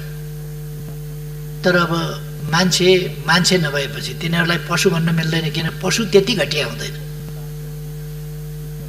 पशुले त्यस्तो घटिया व्यवहार गर्दैन। त्यस प्रकारका अपराधिक प्रवृत्तिका मान्छेहरू पनि हुँदा रहेछन्। त्यसको प्रिकसन नगरिएको होइन। एकजना मात्रै खटाएको भएदेखि एकजना महिला भएका ठाउँमा एकजना पुरुष किन खटाइयो, किन सुरक्षाको अलिक ध्यान दिइएन भन्ने कुरा हुन्थ्यो। 2 जना खटाएपछि पर्याप्त हुनुपर्ने 3 जना खटाएको छ, तर 3 जना अपराधिक मनोवृत्तिका कुकर्मीहरू निस्किए। बहुत दुःखको कुरा हो त्यो। मानव जातिका निम्ति एउटा कलङ्कको घटना हो, कलङ्कको प्रवृत्ति हो। त्यो प्रवृत्ति र त्यो व्यवहार अत्यन्तै जति निन्दा गर्दाखेरि पनि कम हुन्छ, दण्डनीय हो र सरकारले उनीहरूलाई गिरफ्तार गर्ने, दण्ड दिने काम तत्काल प्रारम्भ गरेको छ। सरकारले गराएको घटना होइन त्यो। सरकारले कसरी लिएको छ भन्दा यो निन्दनीय घटना हो, नहुनु पर्थ्यो, दुःखद घटना हो र यस अपराधलाई क्षमा गर्न सकिँदैन, अक्षम्य। त्यसकारण यसलाई कारबाही गर्नुपर्छ। सरकारले कारबाही गरेको छ। यसतर्फ सरकारको ध्यान नगएको होइन। त्यसकारण अब सरकारले गर्नु पर्थ्यो के त थप, गिरफ्तार गर्ने, कारबाही गर्ने बाहेक। भन्न सकिन्छ अझ धेरै सुरक्षाकर्मी राख्न पर्थ्यो। हामीसँग सुरक्षाकर्मी कति छन्, कहाँ कहाँ हामीले कति खटाएका छौँ, कत्रो भेल मानिसहरूको आएको छ र कति ठाउँमा सुरक्षाकर्मीको कत्रो चाहिँ टुकडी हामीले खटाएका छौँ र त्यो हरेक ठाउँमा पुग्न सक्छ कि सक्दैन, ती कुराहरूलाई पनि हामीले ध्यान दिनुपर्छ। र त्यहाँ गस्ती गर्ने कुराहरू भएको छ, अरू कुराहरू भएको छ, तर त्यस्तो मौका पारेर उनीहरूले चाहिँ नि अपराध कर्म गरे जसप्रति सरकार अत्यन्तै कडा दृष्टिकोणका साथ त्यस निन्दनीय घटनामा संलग्नहरूलाई अझैसम्मको कारबाही गर्छ। यसमा सरकारले कुनै लापरवाही गर्यो भन्ने कुरा होइन, लापरवाही गर्दा पनि गर्दैन र सरकार समाजलाई एउटा सभ्य सुसंस्कृत समाज बनाउन चाहन्छ। नेपाल एउटा सभ्य सुसंस्कृत सभ्यताबाट गुज्रिएर आएको र सांस्कृतिक उन्नति विकास गरेर आएको समाज हो। तर कोही मानिसहरू अमानवीय, दानवीय, त्यस्ता खालका प्रवृत्तिका, अपराधिक प्रवृत्तिका व्यक्तिहरू फेरि पनि समाजमा हुन्छन्। यो कुरा देखिरहेको छ। त्यसकारण सजगता अपनाउनुपर्छ, सतर्कता अपनाउनुपर्छ र कसैले अपराध गर्यो भने त्यस्ता अपराध कर्मीहरूलाई कडाभन्दा कडा कारबाही गर्नुपर्छ, अपराध हेरिकन।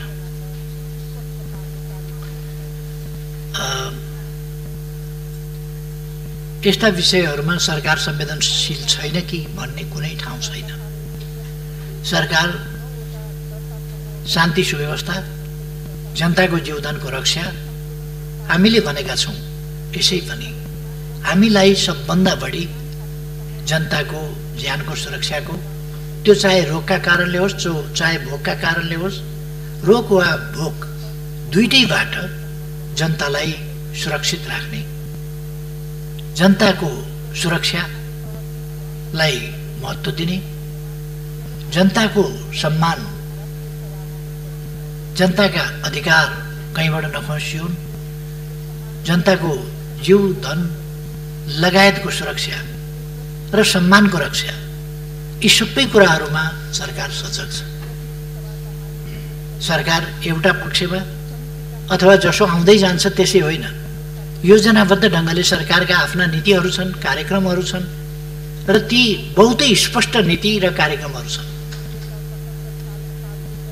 यो प्रगतिशील सरकार हो, यो जनताको सरकार हो, यो देशभक्त सरकार हो, यो जनमुखी सरकार हो र यो समाजवाद उन्मुख सरकार हो। यसले सामाजिक न्याय र समानताका विषयहरूलाई त्यही गम्भीरताका साथ लिने र न्याय र समानता सहितको समृद्धि यसको लक्ष्य। त्यसै कारण समृद्ध नेपाल सुखी नेपाली हामीले भनेका छौँ। र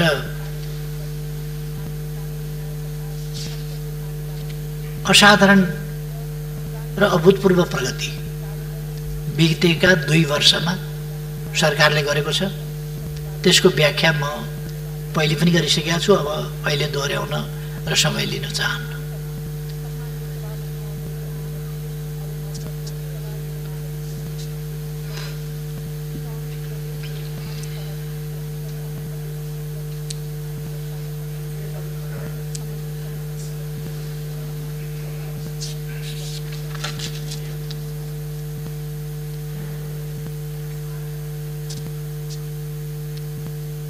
मान्य सदस्यहरू, अब विकास तथा प्रविधि समितिका माननीय सभापति श्री कल्याणी कुमारी खड्कालाई खानेपानी तथा सरसफाई विधेयक सम्बन्धी समितिको प्रतिवेदन 2000। मान्यजीहरूले उठाएका मूल प्रश्नहरू मैले हेर्दा यिनै कुराहरूको सेरोफेरोमा मान्यजीहरूले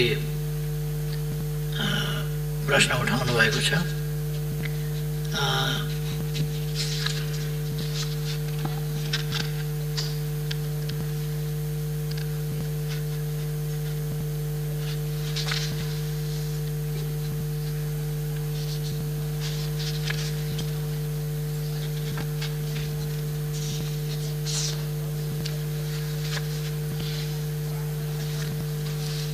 मलाई लाग्छ मुख्य रूपमा प्रश्नहरू यिनै प्रश्नको सेरोफेरोमा कोभिड-19 अथवा शान्ति सुरक्षा अथवा बजेट विनियोजन जस्ता कुराहरू अथवा टेस्टका कुराहरू अथवा क्वारेन्टिनका कुराहरू यिनै कुराहरूको सेरोफेरोमा मान्यजीहरूका प्रश्नहरू छलफलका क्रममा आएका थिए, जिज्ञासाहरू पनि आएका थिए। र म अर्को कुरा अलिकति यस सन्दर्भमा भन्न चाहन्छु। आज केही बेर अगाडि मात्रै यस गरिमामय सदनले जसरी हामीले आफ्नो अतिक्रमित भूमि समेतलाई समेटेर नक्सा नेपाल सरकारले प्रकाशित गरेको थियो, नयाँ नक्सा, त्यसअनुसार हामीले हाम्रो प्रतीक चिन्हमा अथवा हाम्रो निशान छापमा संशोधन गर्न जरुरी थियो। संविधानको अनुसूची 3 संशोधन गर्न जरुरी थियो। यसमा प्रतिनिधि सभामा पनि व्यापक राष्ट्रिय सहमति देखा परेको थियो र विपक्षमा आवाज पनि आएन, विपक्षमा मतदान पनि भएन। राष्ट्रिय सभाबाट त्यस्तै जुन सोलिडारिटी देखिएको छ, ऐक्यबद्धता देखिएको छ, राष्ट्र एक भएको छ र राष्ट्र एउटा नयाँ उचाइ, नयाँ उपलब्धि इतिहासमा कि यस ढङ्गले सर्वसम्मत बनेको छ, एक ठाउँमा राष्ट्र उभिएको छ। देशलाई परेका बेला नेपाल एक ठाउँमा उभिन्छ, नेपालीहरू एक ठाउँमा उभिन्छ, राष्ट्रिय एकता कायम गर्छ। नेपालमाथि कसैले कुनै प्रकारको अन्याय गर्न खोज्यो भने त्यो सम्भव छैन। नेपालीहरूलाई विभाजित गर्न खोज्यो भने त्यो पनि सम्भव छैन। अरू साधारण कुराहरूमा, खुद्रा मसिना कुराहरूमा नेपालीहरू भिन्न भिन्न राय अभिमत जाहेर गर्लान्, तर राष्ट्रिय महत्त्वका विषयहरूमा राष्ट्रिय एकता प्रदर्शन गर्दछन् भन्ने जुन अभूतपूर्व एकता देखाएको छ, त्यसमा यस सदनले केही समय अगाडि गरेको निर्णयका लागि म सबै मान्य सदस्यहरू, सम्माननीय अध्यक्षज्यू लगायत सबै यस सभाका सदस्यहरू समेत हार्दिक धन्यवाद भन्न चाहन्छु। धेरै धेरै धन्यवाद छ साथीहरूलाई। अब यदि अहिले अझै पनि केही कुराहरू स्पष्ट रहेनन् भन्ने लाग्यो भने अथवा केही कुराहरूमा थप स्पष्टता आवश्यक छ भन्ने लाग्यो भने त्यस सम्बन्धमा स्पष्ट मैले पार्ने नै छु। मैले प्रतिनिधि सभामा यस सम्बन्धमा बोलेका कुराहरू पनि मान्यजीहरूले सुन्नै भएको छ। त्यसकारण यहाँ मैले अरू थप भनिरहनु पर्ला जस्तो लाग्दैन र अवश्य नै मान्यजीहरू स्पष्ट भएको हुनुपर्छ। यदि थप केही छ भने त्यो पनि म सुन्न र स्पष्ट पार्न तयारै छु। धन्यवाद। माननीय सदस्यहरू, सम्माननीय प्रधानमन्त्री केपी शर्मा ओलीले दिनुभएको जवाफका सम्बन्धमा स्पष्टीकरण माग गर्न चाहनुहुने माननीय सदस्यहरूलाई समय उपलब्ध गराउँछु। विनियोजन विधेयक अन्तर्गत सम्बन्धित मन्त्रालयको विनियोजन शीर्षकहरूमाथिको छलफलमा भाग लिनुभएका माननीय सदस्यहरूले मात्र स्पष्टीकरण माग गर्न पाउनुहुने बेहोरा जानकारी गराउँछु। स्पष्टीकरण माग गर्न चाहनुहुने प्रत्येक माननीय सदस्यलाई 1 मिनेटको समय निर्धारण गरेको छु। माननीय प्रमिला कुमारी।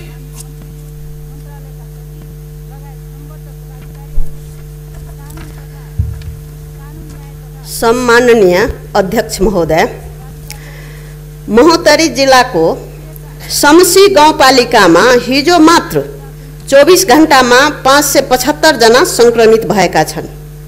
यसरी तीव्र गतिले कोभिड-19 को संक्रमण कम्युनिटी ट्रान्समिसन भइरहेको अवस्थामा WHO को मापदण्ड अनुसार क्वारेन्टाइन व्यवस्थापन गर्नु, 7वटै प्रदेशको हरेक परिवारबाट कम्तीमा 1 जनालाई PCR टेस्ट गर्नु र अन्य व्यवस्थापन गर्न प्रधानमन्त्रीको कार्यालयमा अनावश्यक खर्चको लागि गरिएको विनियोजित बजेटलाई कोभिड-19 रोकथामको लागि विनियोजन गर्दा बेस हुन्छ। यसमा सम्माननीय प्रधानमन्त्रीज्यूको धारणा जान्न चाहन्छु। धन्यवाद। माननीय प्रकाश पन्त। सम्माननीय अध्यक्ष महोदय मार्फत सम्माननीय प्रधानमन्त्रीलाई मेरो जिज्ञासा क्वेसन छ। हामीले भनेको पनि प्रधानमन्त्री मुलुकै कार्यकारी प्रमुख हो। सबै मन्त्रालय विभागहरू प्रधानमन्त्री मात्र छँदैछन्, तसर्थ कुनैलाई नजिक कुनैलाई टाढा राख्नु भएन भन्ने नै हो। यो कुरामा हामी धेरै नजिक आइसक्यौँ र अब अरू कोरोनाका लागेर बितेका 19 जनाको त हिसाब किताब आयो, तर बाँकी हजारौँ मानिसहरू जो अब उपचार नपाएर बिते, कोही प्रसुति हुन नसकेर बिते, बाँकी थुप्रै मान्छेहरू चाहिँ मानसिक समस्याका निराशाका कारण आत्महत्या गरेर मरे। यिनीहरूको हिसाब किताब चाहिँ कहीँ पनि देखिएन। यसतर्फ पनि मैले सरकारको ध्यान आकर्षण गर्न चाहन्छु। धन्यवाद। माननीय अनिता देवकोटा। सम्मान्य अध्यक्षज्यू मार्फत सम्मान्य प्रधानमन्त्रीजीलाई प्रश्न गर्न चाहन्छु। अहिले क्वारेन्टाइन अत्यन्त अव्यवस्थित छ। क्वारेन्टाइनमा बिरामी नभएका पनि बिरामी हुनेछ र सुरक्षाको प्रत्याभूति छैन। त्यसैले त्यो महिलाहरू जुन क्वारेन्टाइनमा राखिन्छ तिनलाई विशेष सुरक्षाका साथ राख्नुपर्छ भन्ने मलाई लागेको छ। यसमा विशेष ध्यान जाओस् भनेर म प्रश्न गर्न चाहन्छु। त्यसैगरी प्रधानमन्त्रीजीले मुगुमा अभिभावकत्व लिएको विद्यार्थीहरू अहिले भर्चुअल शिक्षाको कुराहरू गइरहेको छ। स्कुल क्वारेन्टाइनमा छ। विद्यार्थीको घरमा टेलिफोन रेडियो पनि छैन, टेलिभिजन पनि छैन। भर्चुअल शिक्षा आकाशको फल आँखा तरी मर भन्ने स्थिति छ। के छ प्रधानमन्त्रीजीको यस बारेमा? त्यस्तै अरू विद्यार्थीहरूको बारेमा। माननीय सदस्यहरू, अब म माननीय सदस्यले सोध्नुभएको स्पष्टीकरणका सम्बन्धमा प्रश्न पार्न सम्माननीय प्रधानमन्त्री केपी शर्मा ओलीलाई समय उपलब्ध गराउँछु।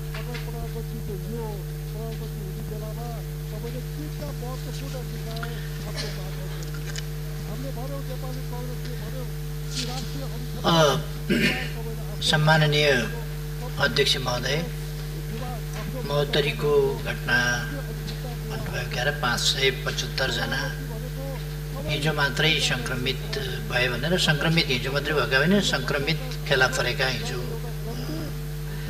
त्यो त्यहाँ मात्रै फेला परेको सङ्ख्या यो हिजो होइन। यो महोत्तरीको सङ्ख्या हुनसक्छ, तर हिजो मात्रैको त देशभरिका क्वारेन्टाइनहरू वा अन्यत्रबाट गरिएका परीक्षणमा 500 लगभगको सङ्ख्या हिजो मात्रैको सङ्ख्या चाहिँ त्यहाँको मात्रै त्यो हुन सक्दैन परीक्षणबाट प्राप्त भएको रिजल्ट पनि। तर जे होस् सङ्ख्या बढिराखेको छ र त्यसलाई नियन्त्रण गर्न सरकारले गम्भीरताका साथ ध्यान दिइरहेको छ, दिन्छ नै। र प्रदेश नम्बर 2 का महोत्तरी वा रौतहट जस्ता जिल्लाहरूमा थप PCR मेसिन पठाउनु पर्ने, स्वाब टेस्ट गर्नुपर्ने, परीक्षण गर्नुपर्ने र क्वारेन्टाइनको उचित प्रबन्ध गर्नुपर्ने आवश्यकता त्यहाँ मात्रै होइन, विभिन्न ठाउँमा छ। क्वारेन्टाइनको WHO को के अरे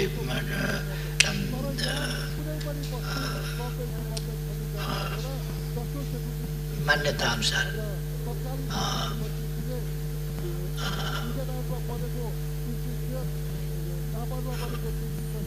त्यस अनुसार हुन नसकेको कुरा मैले अघि नै भने कि यति ठुलो फ्लो आयो मानिसहरूको, जसबाट त्यति क्वारेन्टाइन हामी अनुमान गरौँ कि 2,44,000 मान्छे एक महिनामा आउँछ भने 2,44,000 मान्छे बस्नका लागि क्वारेन्टाइन निर्माण गर्न कति समय लाग्छ? कुनै पनि देशले सकेका छैन, कुनै पनि देशले, अमेरिकाले पनि सकेको छैन, रुसले पनि सकेको छैन, कसैले पनि सकेका छैन। र आइसोलेसनमा राख्दाखेरि पनि उनीहरूले इटली जस्तो देशले पनि सडकमा लगेर राख्नु पर्यो, ICU को सेवा सडकबाट दिन पर्यो, भेन्टिलेटरमा बस्न पर्ने अवस्थामा ल्याउनु, नत्र भने हस्पिटलमा ठाउँ पनि छैन, नल्याउनु बिमारी, आइसोलेसनमा बस्नु भनेर विकसित देशहरूले पनि घर पठाउने स्थिति बन्यो। हामीले अझ त्यस तहमा हात उठाइसकेका छैनौँ। अब भगवानको भरोसा छ, हामीबाट केही पनि हुन सक्दैन भनेर विभिन्न देशका कार्यकारी प्रमुखले भनेको र लाचारी प्रकट गरेको हामीले देखेका छौँ। हामीले त्यस्तो गरेका छैनौँ। हामी नियन्त्रण गर्न सक्छौँ र अहिलेको अवस्थामा जस्तो मैले यहाँ आँकडाहरू सुनाएँ, पहिले जुन जेठको महिनामा जुन आँकडाको स्थिति थियो, असारको पनि मैले 1, 2, 3 गतेको सुनाएँ, त्यसले 7,000 को आसपासमा 3 दिनमा, पहिले जेठको महिनामा या चैतदेखिको हेर्ने हो भने 7,000 को छ, जेठको महिना मात्रै हेर्ने हो भने त्योभन्दा बढीको छ दैनिक। त्यस्तो स्थितिमा अहिले अलिक तल झरेको छ र हिजोको आँकडा अनुसार लगभग 2,000 मा झरेको छ आउनेहरूको सङ्ख्या। यस ट्रेन्डलाई हेर्दाखेरि हामी श्रावणको अन्त्यतिरसम्ममा यसको पिक हुने अनुमान गर्न सक्छौँ, अथवा भदौको सुरुतिर, र यो त्यसपछि ओह्रालो लाग्छ र हामी यसलाई क्रमशः नियन्त्रण गर्न सक्छौँ। तर अर्को कुरा के छ भने हामीलाई पनि बुझ्नु पर्यो, हाम्रा आनीबानी पनि बुझ्नु पर्यो, हाम्रा संस्कार पनि बुझ्नु पर्यो। त्यसले गर्दा दसैँ, तिहार र छठ जस्ता चाडहरू आउँदैछन्। सधैँ यी चाड रमाइला हुन्थे हाम्रा लागि, यसपल्ट यी चाडहरूले फेरि सङ्क्रमण बढाउँछन् भन्ने पनि अवस्था छ। त्यसकारण यो खतराबाट हामी कति जोगिन सक्छौँ? यदि यस खतराले फेरि अलिकति हाम्रो ग्राफ बढाइदियो भने हामीले मङ्सिरमा फेरि ग्राफ अलिकति उँधो झर्दै गएको ग्राफ चाहिँ फेरि अलिकति मासतिर जान सक्छ र मङ्सिरको अन्तिमतिरबाट हामीले त्यस ग्राफलाई फेरि तल लान सक्छौँ र पुष माघसम्ममा हामी यसलाई नियन्त्रण गर्न सक्छौँ।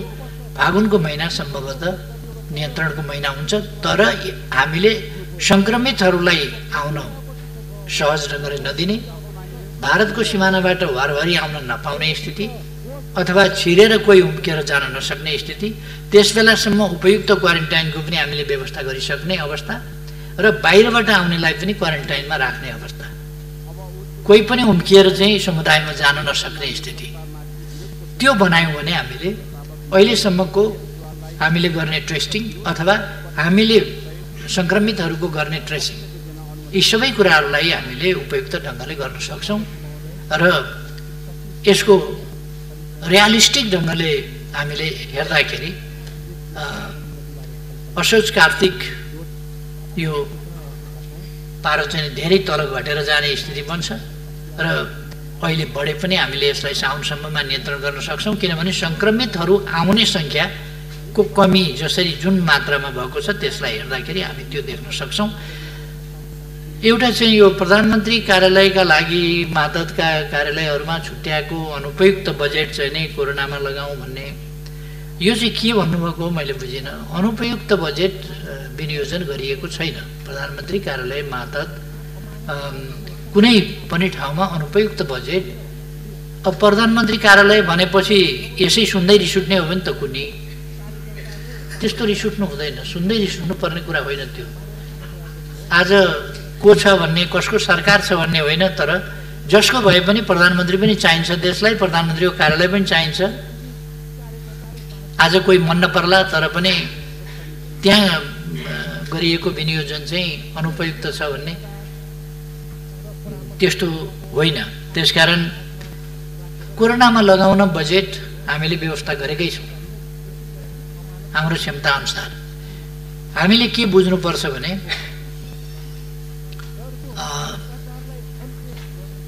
यो बडो फेसनै चलेको छ। यहाँ मान्यज्यूले मात्रै भन्नुभएको होइन, यो अरूले पनि भन्छन्। प्रधानमन्त्री कार्यालय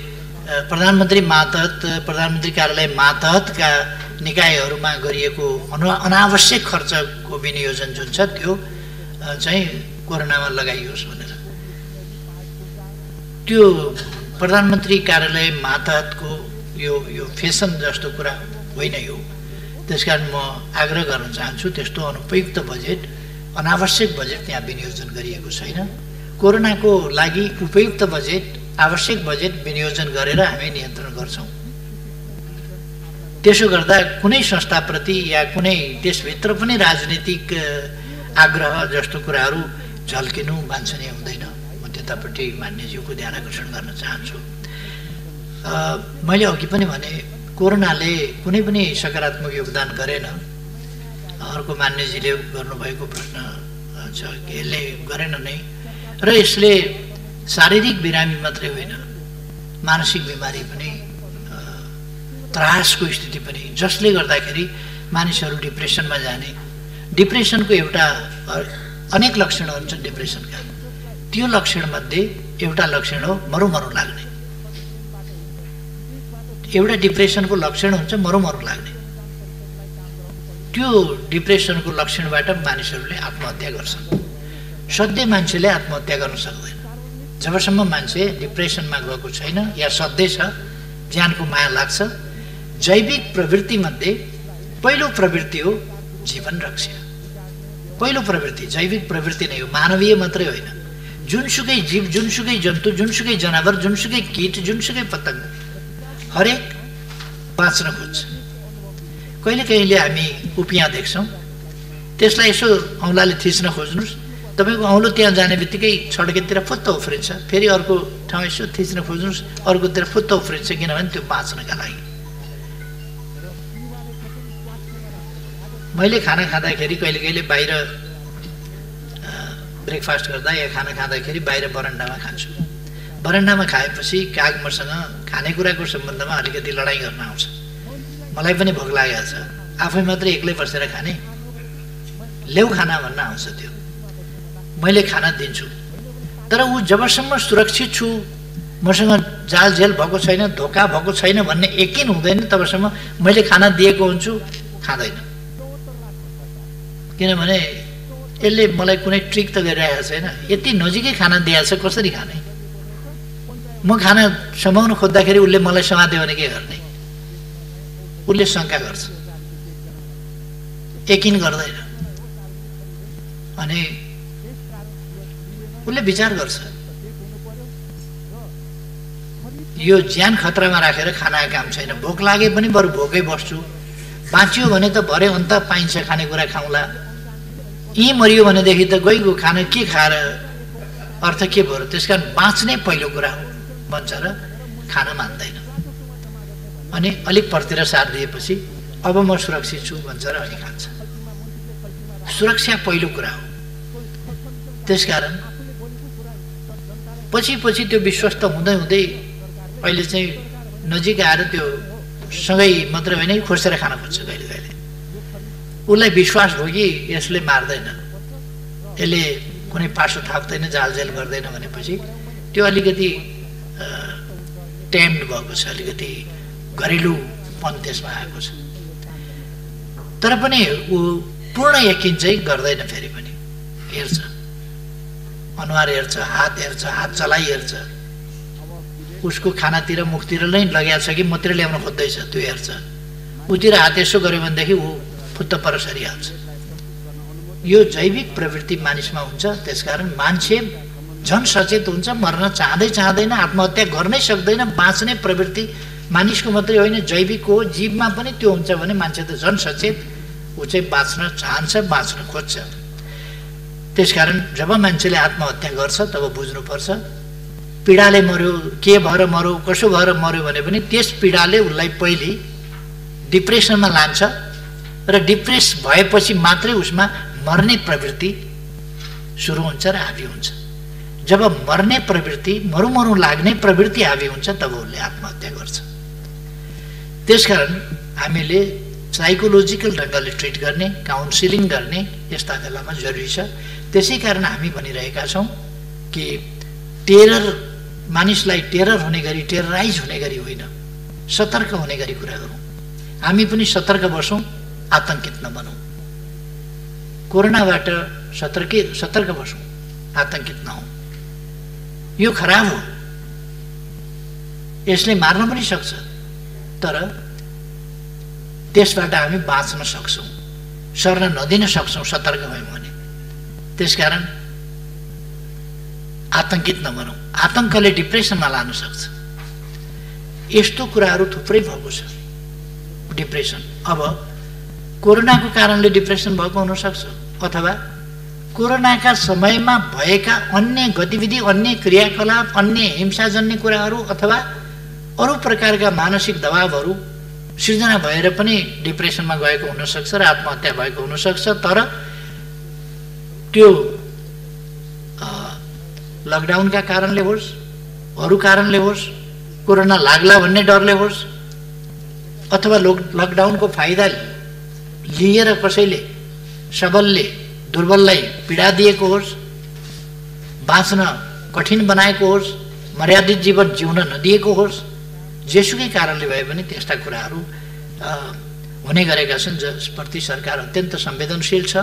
र सामाजिक काउन्सिलिङ गर्ने कुरा, आतंकित नहुने कुरा, समाजलाई सभ्य र मर्यादित ढङ्गले चलाउनुपर्छ। हामी मानव जाति चाहिँ सभ्य हुनुपर्छ, परपीडक होइन, सहयोगी हुनुपर्छ भन्ने असल चेतनाका कुराहरू सम्प्रेषण गर्ने र मानिसलाई कोरोनाबाट पनि त्यही ढङ्गको सजगता दिने, आतंक होइन। त्यस सम्बन्धमा पनि हामीले प्रयास गरेका छौँ। सञ्चार माध्यमहरूलाई पनि हामीले भनेका छौँ कि सञ्चार माध्यमहरूले सचेत बनाउने, त्रसित बनाउने होइन, मान्छेलाई उच्च मनोबलको बनाउने, आतंकित होइन, उच्च मनोबलको, कि हामी सर्नबाट रोक्न सक्छौँ, जोगिन सक्छौँ, सरिहाल्यो भने पनि त्यसलाई पराजित गर्न सक्छौँ। नेपालीमा इम्युन सिस्टम धेरै राम्रो छ भनेर मैले धेरैपल्ट सकारण भनेको छु। सकारण, त्यसका तर्कहरू छन्। कतिपयले इम्युन सिस्टम बुझेका छैनन्। नेपालीहरूमा असाधारण इम्युन सिस्टम छ। एकाध उस्तै कमजोर भएका मान्छे, इम्युन सप्रेस गरेका मान्छे, त्यस्तोहरूलाई मात्रै खतरा हुनसक्छ। नत्र भने साधारणतया भन्ने हो भने नेपालीहरूमा जुन इम्युन सिस्टम छ त्यो लागेर पनि त्यसले लगिहाल्न सक्छ भन्ने कुरा छैन, होइन। त्यसै कारण 7177 जना सङ्क्रमित हुँदा जम्मा 20 जना, त्यो पनि अन्य रोगले गर्दा। यो कोरोना लागेपछि अब WHO को भनाइअनुसार हामीले एउटा त्यो मापदण्डलाई मान्न पर्ने कि त्यो लागेपछि त्यसैको टाउकोमा हालिदिनु पर्ने भएको हुनाले यो 20 को सङ्ख्या भएको। अझै पनि म त्यो दोहोऱ्याउन चाहन्छु, त्यो सत्य हो त्यो कुरा। र नत्र भने हाम्रो साह्रै सानो सङ्ख्या होला। यति हामीले 1167 जना त निको पारेर घर पठाइसकेका छौँ। अर्थात् यो निको हुँदो रहेछ नि, निको हुन्छ। 1-2 जना बितेको भए पनि 1167 जना त निको भएर घर गए अथवा निको भएर घर जान्छन्। 81-82 वर्षको उमेरको ज्येष्ठ नागरिक महिला निको भएर घर जानुभयो। 64 वर्षको ब्लड प्रेसर भएका बिरामीहरू, उच्च रक्तचाप भएका बिमारीहरू, दमका बिमारीहरू, अरू विभिन्न बिमारीहरू भएकालाई गाह्रो पर्छ भनेको पनि नेपालमा त्यस्ता बिमारी, खोइ म त दमको बिमारी थिएँ, यस्तो थियो, तर पनि उच्च रक्तचाप पनि थियो, तर पनि मजाले तातो पानी खाने गरे, निको भएर पो आएँ भन्ने बुढाबुढीहरू हामीले भेटिरहेका छौँ। त्यसकारण नेपालीहरूमा इम्युन सिस्टम धेरै धरो छ र हाम्रो उपचार पद्धति प्रवृत्ति पनि भरसक राम्रो छ, तर यसको औषधि छैन। त्यसकारण पर्खिने र प्रतिरोध गर्ने नै यसको त्यसका निम्ति कसरी प्रतिरोध क्षमता बढाउने त्यस सम्बन्धमा मैले प्रतिनिधि सभामा पनि, सायद राष्ट्रिय सभामा पनि अगाडि पनि मैले बोलेँ होला, कसरी इम्युन सिस्टम चाहिँ दह्रो हुन्छ, दह्रो बनाउन सकिन्छ भन्ने कुराहरू 5वटा टिप्सको बारेमा मैले कुरा गरेँ होला। सन्तुलित र औषधिमय हाम्रो खाना, त्यसलाई समयअनुसार र सन्तुलित ढङ्गले मिलाएर खानेकुरा, हाम्रो बासी खानेकुरा फ्रिजमा राखेर अनेक दिनसम्म खाने भन्दा दैनिक बिहान बेलुकै पकाएर खाने, जति बेला खानु पऱ्यो त्यति बेला पकाएर खाने प्रवृत्ति, त्यो हाम्रो धेरै राम्रो कुरा छ। त्यसले इम्युनलाई राम्रो गर्छ। अर्को, हामी शारीरिक श्रम गर्छौँ, व्यायाम गर्छौँ, योगा गर्छौँ, त्यसकारण हामी स्वस्थ छौँ। यस धरतीमा योगा हाम्रा पूर्वजहरूले खालि शारीरिक व्यायाम मात्रै होइन, प्राणायाम समेत, जो प्राणायामले शारीरिक व्यायाम मात्रै होइन, श्वास प्रश्वासलाई नियन्त्रित, दौडिएर काम गरेर श्वास हुन सक्छ, सास बढ्न सक्छ दौडिँदा, तर त्यो नियन्त्रित श्वास प्रणाली, त्यसको नियन्त्रित र पर्याप्त फोक्सो खाली गर्नेदेखि पर्याप्त फोक्सो भर्नेसम्मको यो श्वासमा फ्याफ्याको हिसाबले मात्रै होइन, त्यसलाई नियन्त्रित गर्ने, जसबाट मस्तिष्कमा पर्याप्त अक्सिजन, मुटुमा पर्याप्त अक्सिजन जस्ता कुराहरू पुर्याउँछ, जसले सम्पूर्ण शरीरमा रक्त सञ्चारद्वारा अक्सिजन पुर्याउँछ र मान्छे ताजा हुन्छ। यी सब काम हाम्रा पूर्वजले अनुसन्धान गरेका थिए। त्यसकारण यो हामी कहाँ छ नि, त्यसै गरेर आरामका कुरा मैले गरेका थिएँ, त्यसै गरेर स्वस्थ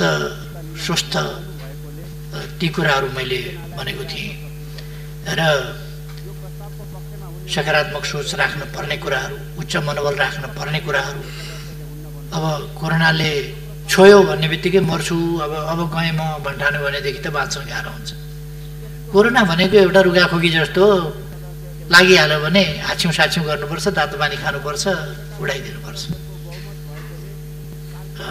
त्यो हिसाबले सोच्नुपर्छ, उच्च मनोबल राख्नुपर्छ। कोरोनाले लान सक्दैन, लागिहाल्यो भने त्यो मनोबल राख्नुपर्छ।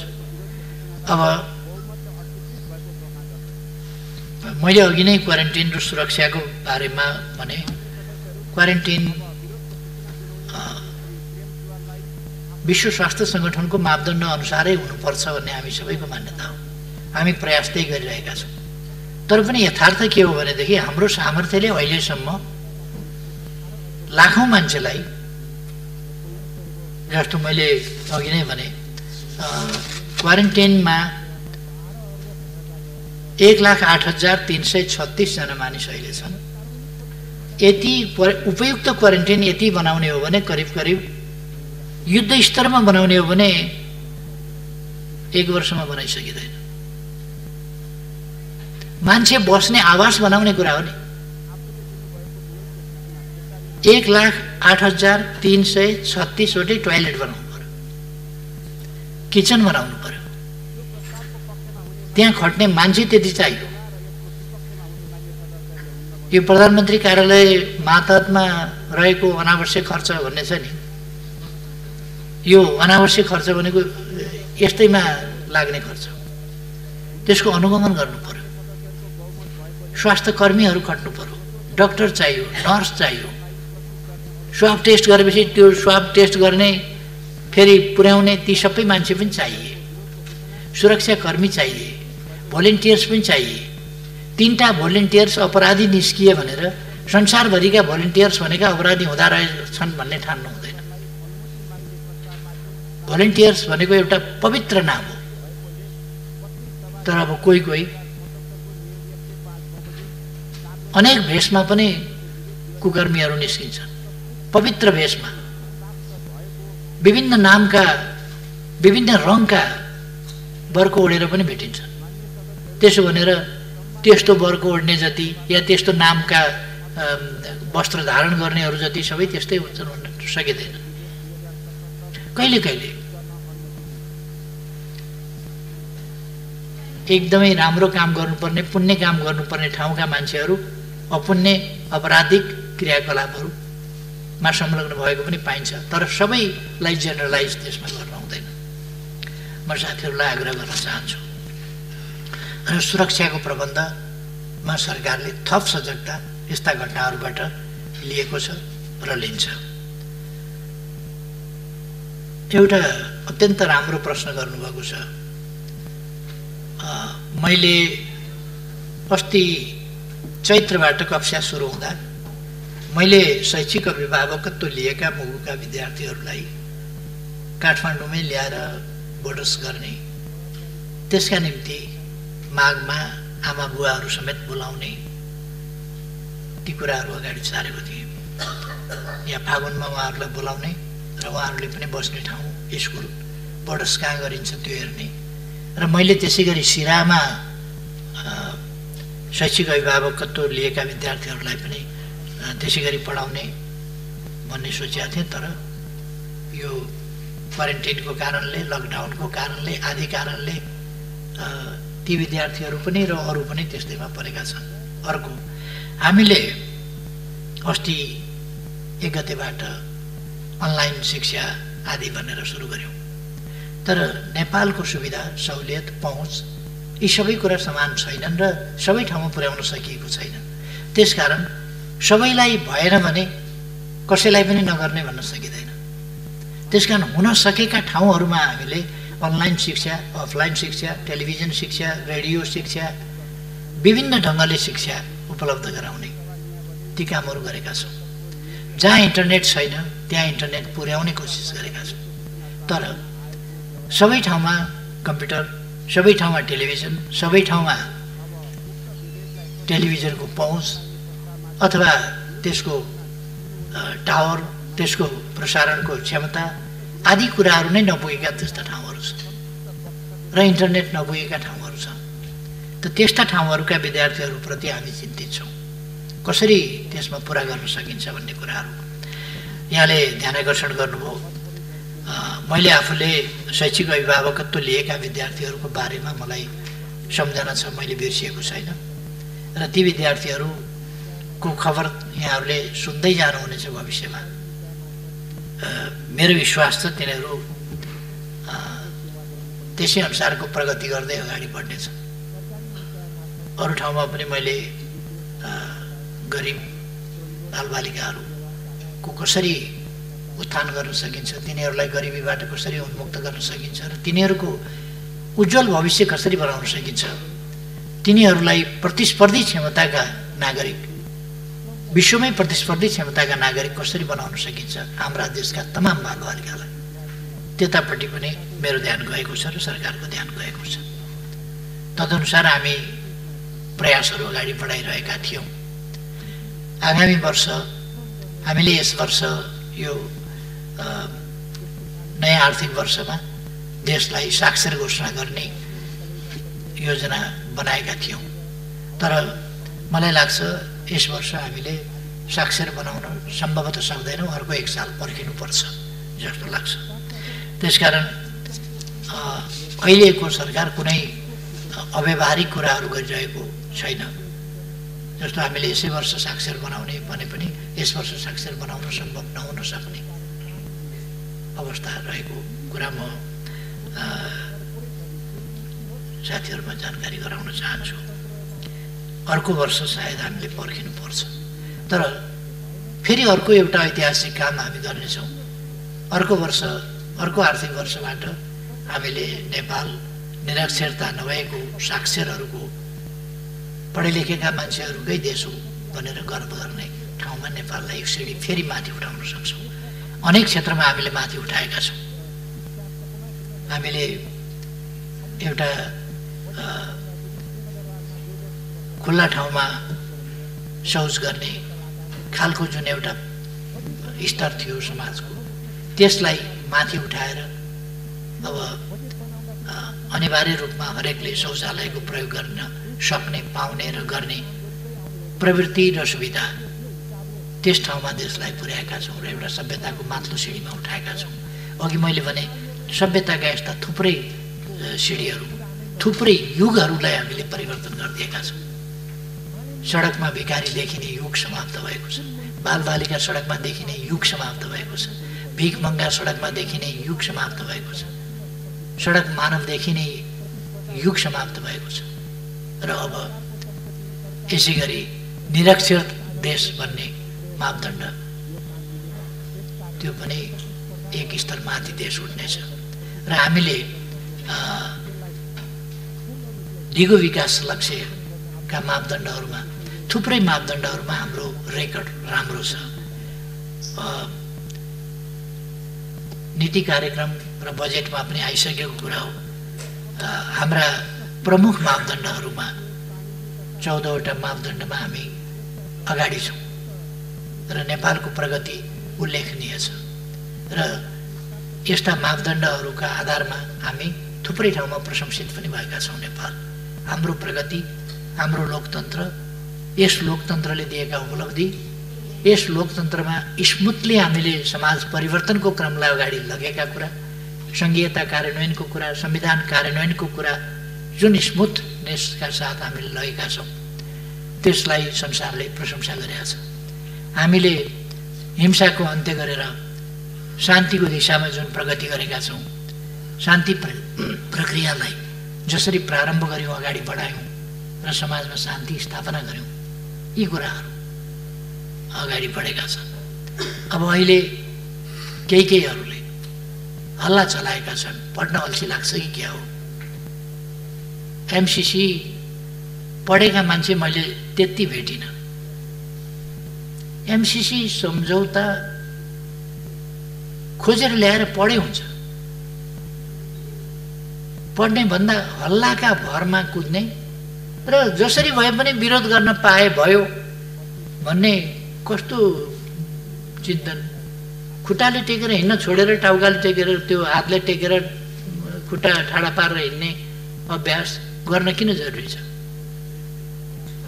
खुट्टैले टेकेर हिँड्नुपर्छ। खुट्टाले टेकेर हिँड्ने भनेको जे त्यसमा प्रबन्ध छ त्यो प्रबन्ध पढेर त्यो प्रबन्धमा ठिक बेठिक यहाँ छ भनेर भन्नु चाहिँ एउटा कुरा हो।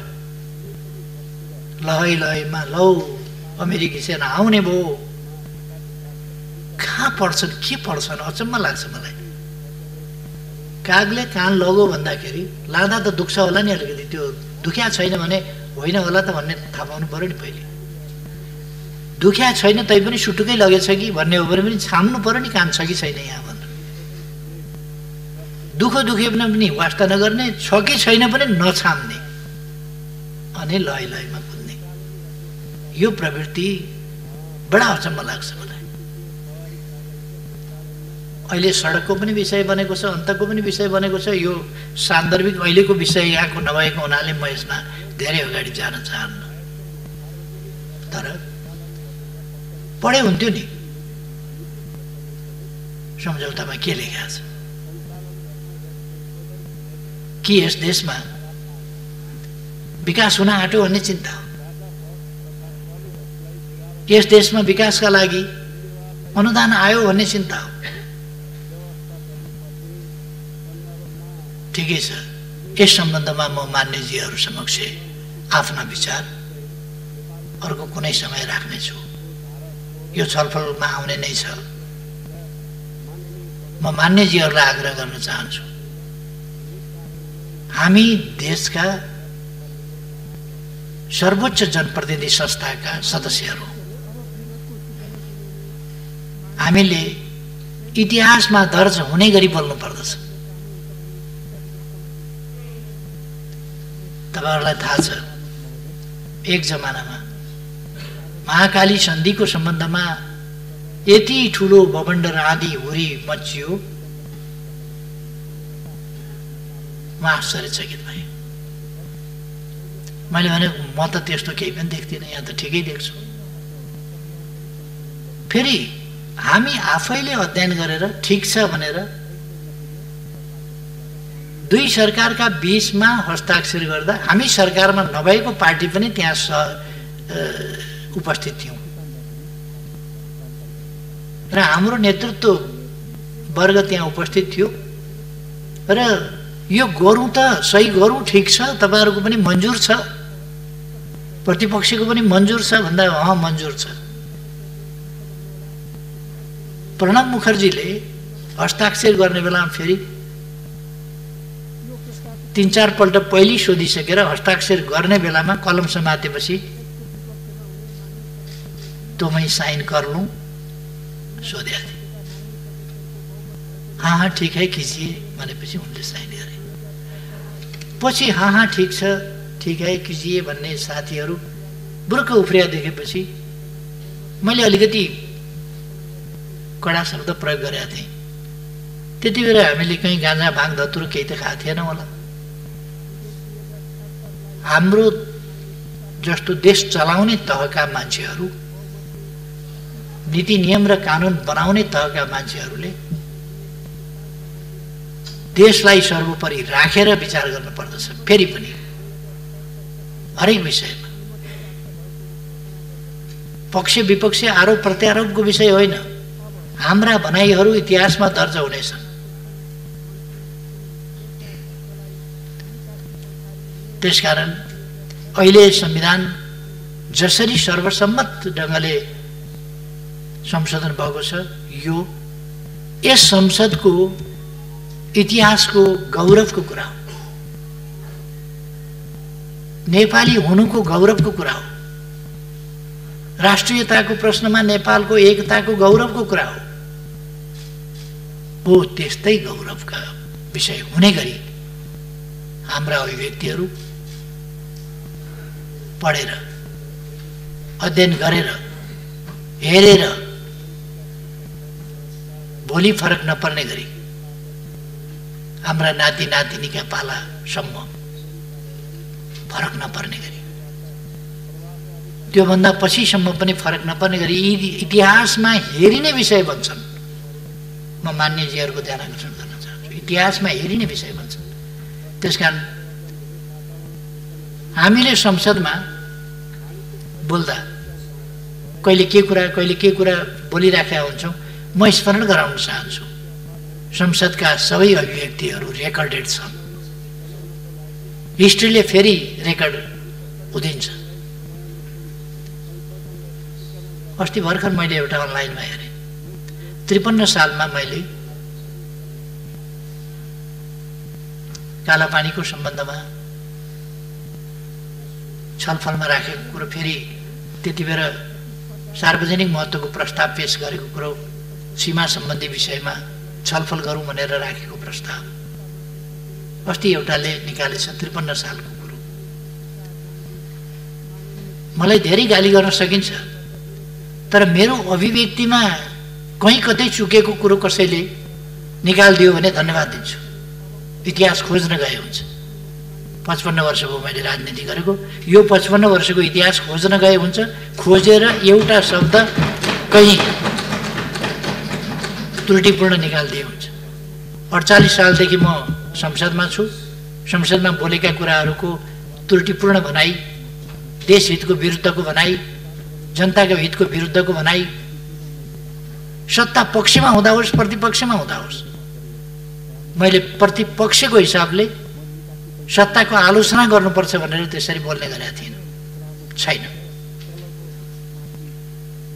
त्यसकारण म भन्छु कि त्यसरी निकालिदिनु भए हुन्छ, यदि कसैले सक्नुहुन्छ भने। त्यो सम्भव छैन। अस्ति कसले निकालेछ फेरि यो 53 सालमा मेरो नेतृत्वमा एउटा आयोग बनेको थियो। त्यस आयोगले प्रतिवेदनै दिएको छ। त्यस प्रतिवेदनमा लिम्पियाधुराबाट निस्किएको काली नदी सिमाना हो। त्यसभन्दा पूर्वका उत्तरका पूर्वका लिम्पियाधुरा, लिपुलेक, कालापानी नेपालका भूभाग हुन्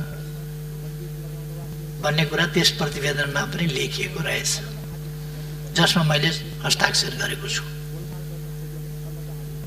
यो त 53 सालमा पनि लिम्पियाधुरादेखि भनेको रहेछ, आज मात्रै होइन। महाकाली सन्धिको समयमा पनि मेरो भनाइ कसलाई मन परेन र के भन्यो भन्ने कुरा होइन, लिखितै प्रमाण कसैले खोजेर निकालेछ। धन्यवाद छ। लिम्पियाधुरादेखिकै भूमि नेपालको हो भनेर त 53 सालमा नै मैले प्रतिवेदन बुझाएको रहेछु, हस्ताक्षर गरेको रहेछु। त्यसकारण मेरो आग्रह छ, हाम्रा बहसहरू तदनुसारकै इतिहासमा सत्य साबित हुनुपर्दछ, सेन्टिमेन्टका कुरा होइन। हामीसँग हाम्रो परराष्ट्र नीति हुनुपर्दछ, हामीसँग लगानी नीति हुनुपर्दछ, हामीसँग अनुदान कस्ता स्वीकार्ने अस्वीकार्ने ती नीति हुनुपर्दछ। हामीले बोल्दाखेरि यस्ता कुराहरू सबैको सुस्थिर विश्लेषणका साथ बोल्नुपर्दछ। त्यतापट्टि म साथीहरूको ध्यान आकर्षण गर्न चाहन्छु। र विचार राख्न, देश र जनताको हितको पक्षमा अध्ययनका निष्कर्ष र विचार राख्न हिचकिचाउनु हुँदैन, हिचकिचाउनु पर्दैन। त्यो स्वतन्त्रता हामीलाई छ। विचार छलफलका लागि पार्टीले निषेध गर्दैन, व्हिप लगाउँदैन। कमसेकम मैले नेतृत्व गरेको पार्टीको कुरा म गर्छु। छलफलका लागि निषेधित व्हिप जारी गर्दैन। कहिले कहिले मतदानका लागि व्हिप जारी गर्न सक्छ, कहिले कहिले त्यो पनि गर्दैन। जे होस्, म मान्यज्यूहरूलाई धन्यवाद भन्न चाहन्छु। यस दिशामा हामीले हाम्रो संसदलाई, सिङ्गो संसदलाई, सिङ्गो सङ्घीय संसदलाई, त्यो प्रतिनिधि सभा होस् वा राष्ट्रिय सभा, यसलाई गरिमामय, जनताको नजरमा विश्वसनीय, अत्यन्तै फलदायी, देश र जनताका हितमा साँचो अर्थमा सजग ढङ्गले उभिने संस्थाको रूपमा अगाडि लानुपर्छ। र म मान्यजीहरूको जुन प्रयास छ त्यसलाई धन्यवाद भन्न चाहन्छु र आफ्नो भनाइ टुङ्ग्याउँछु। धन्यवाद।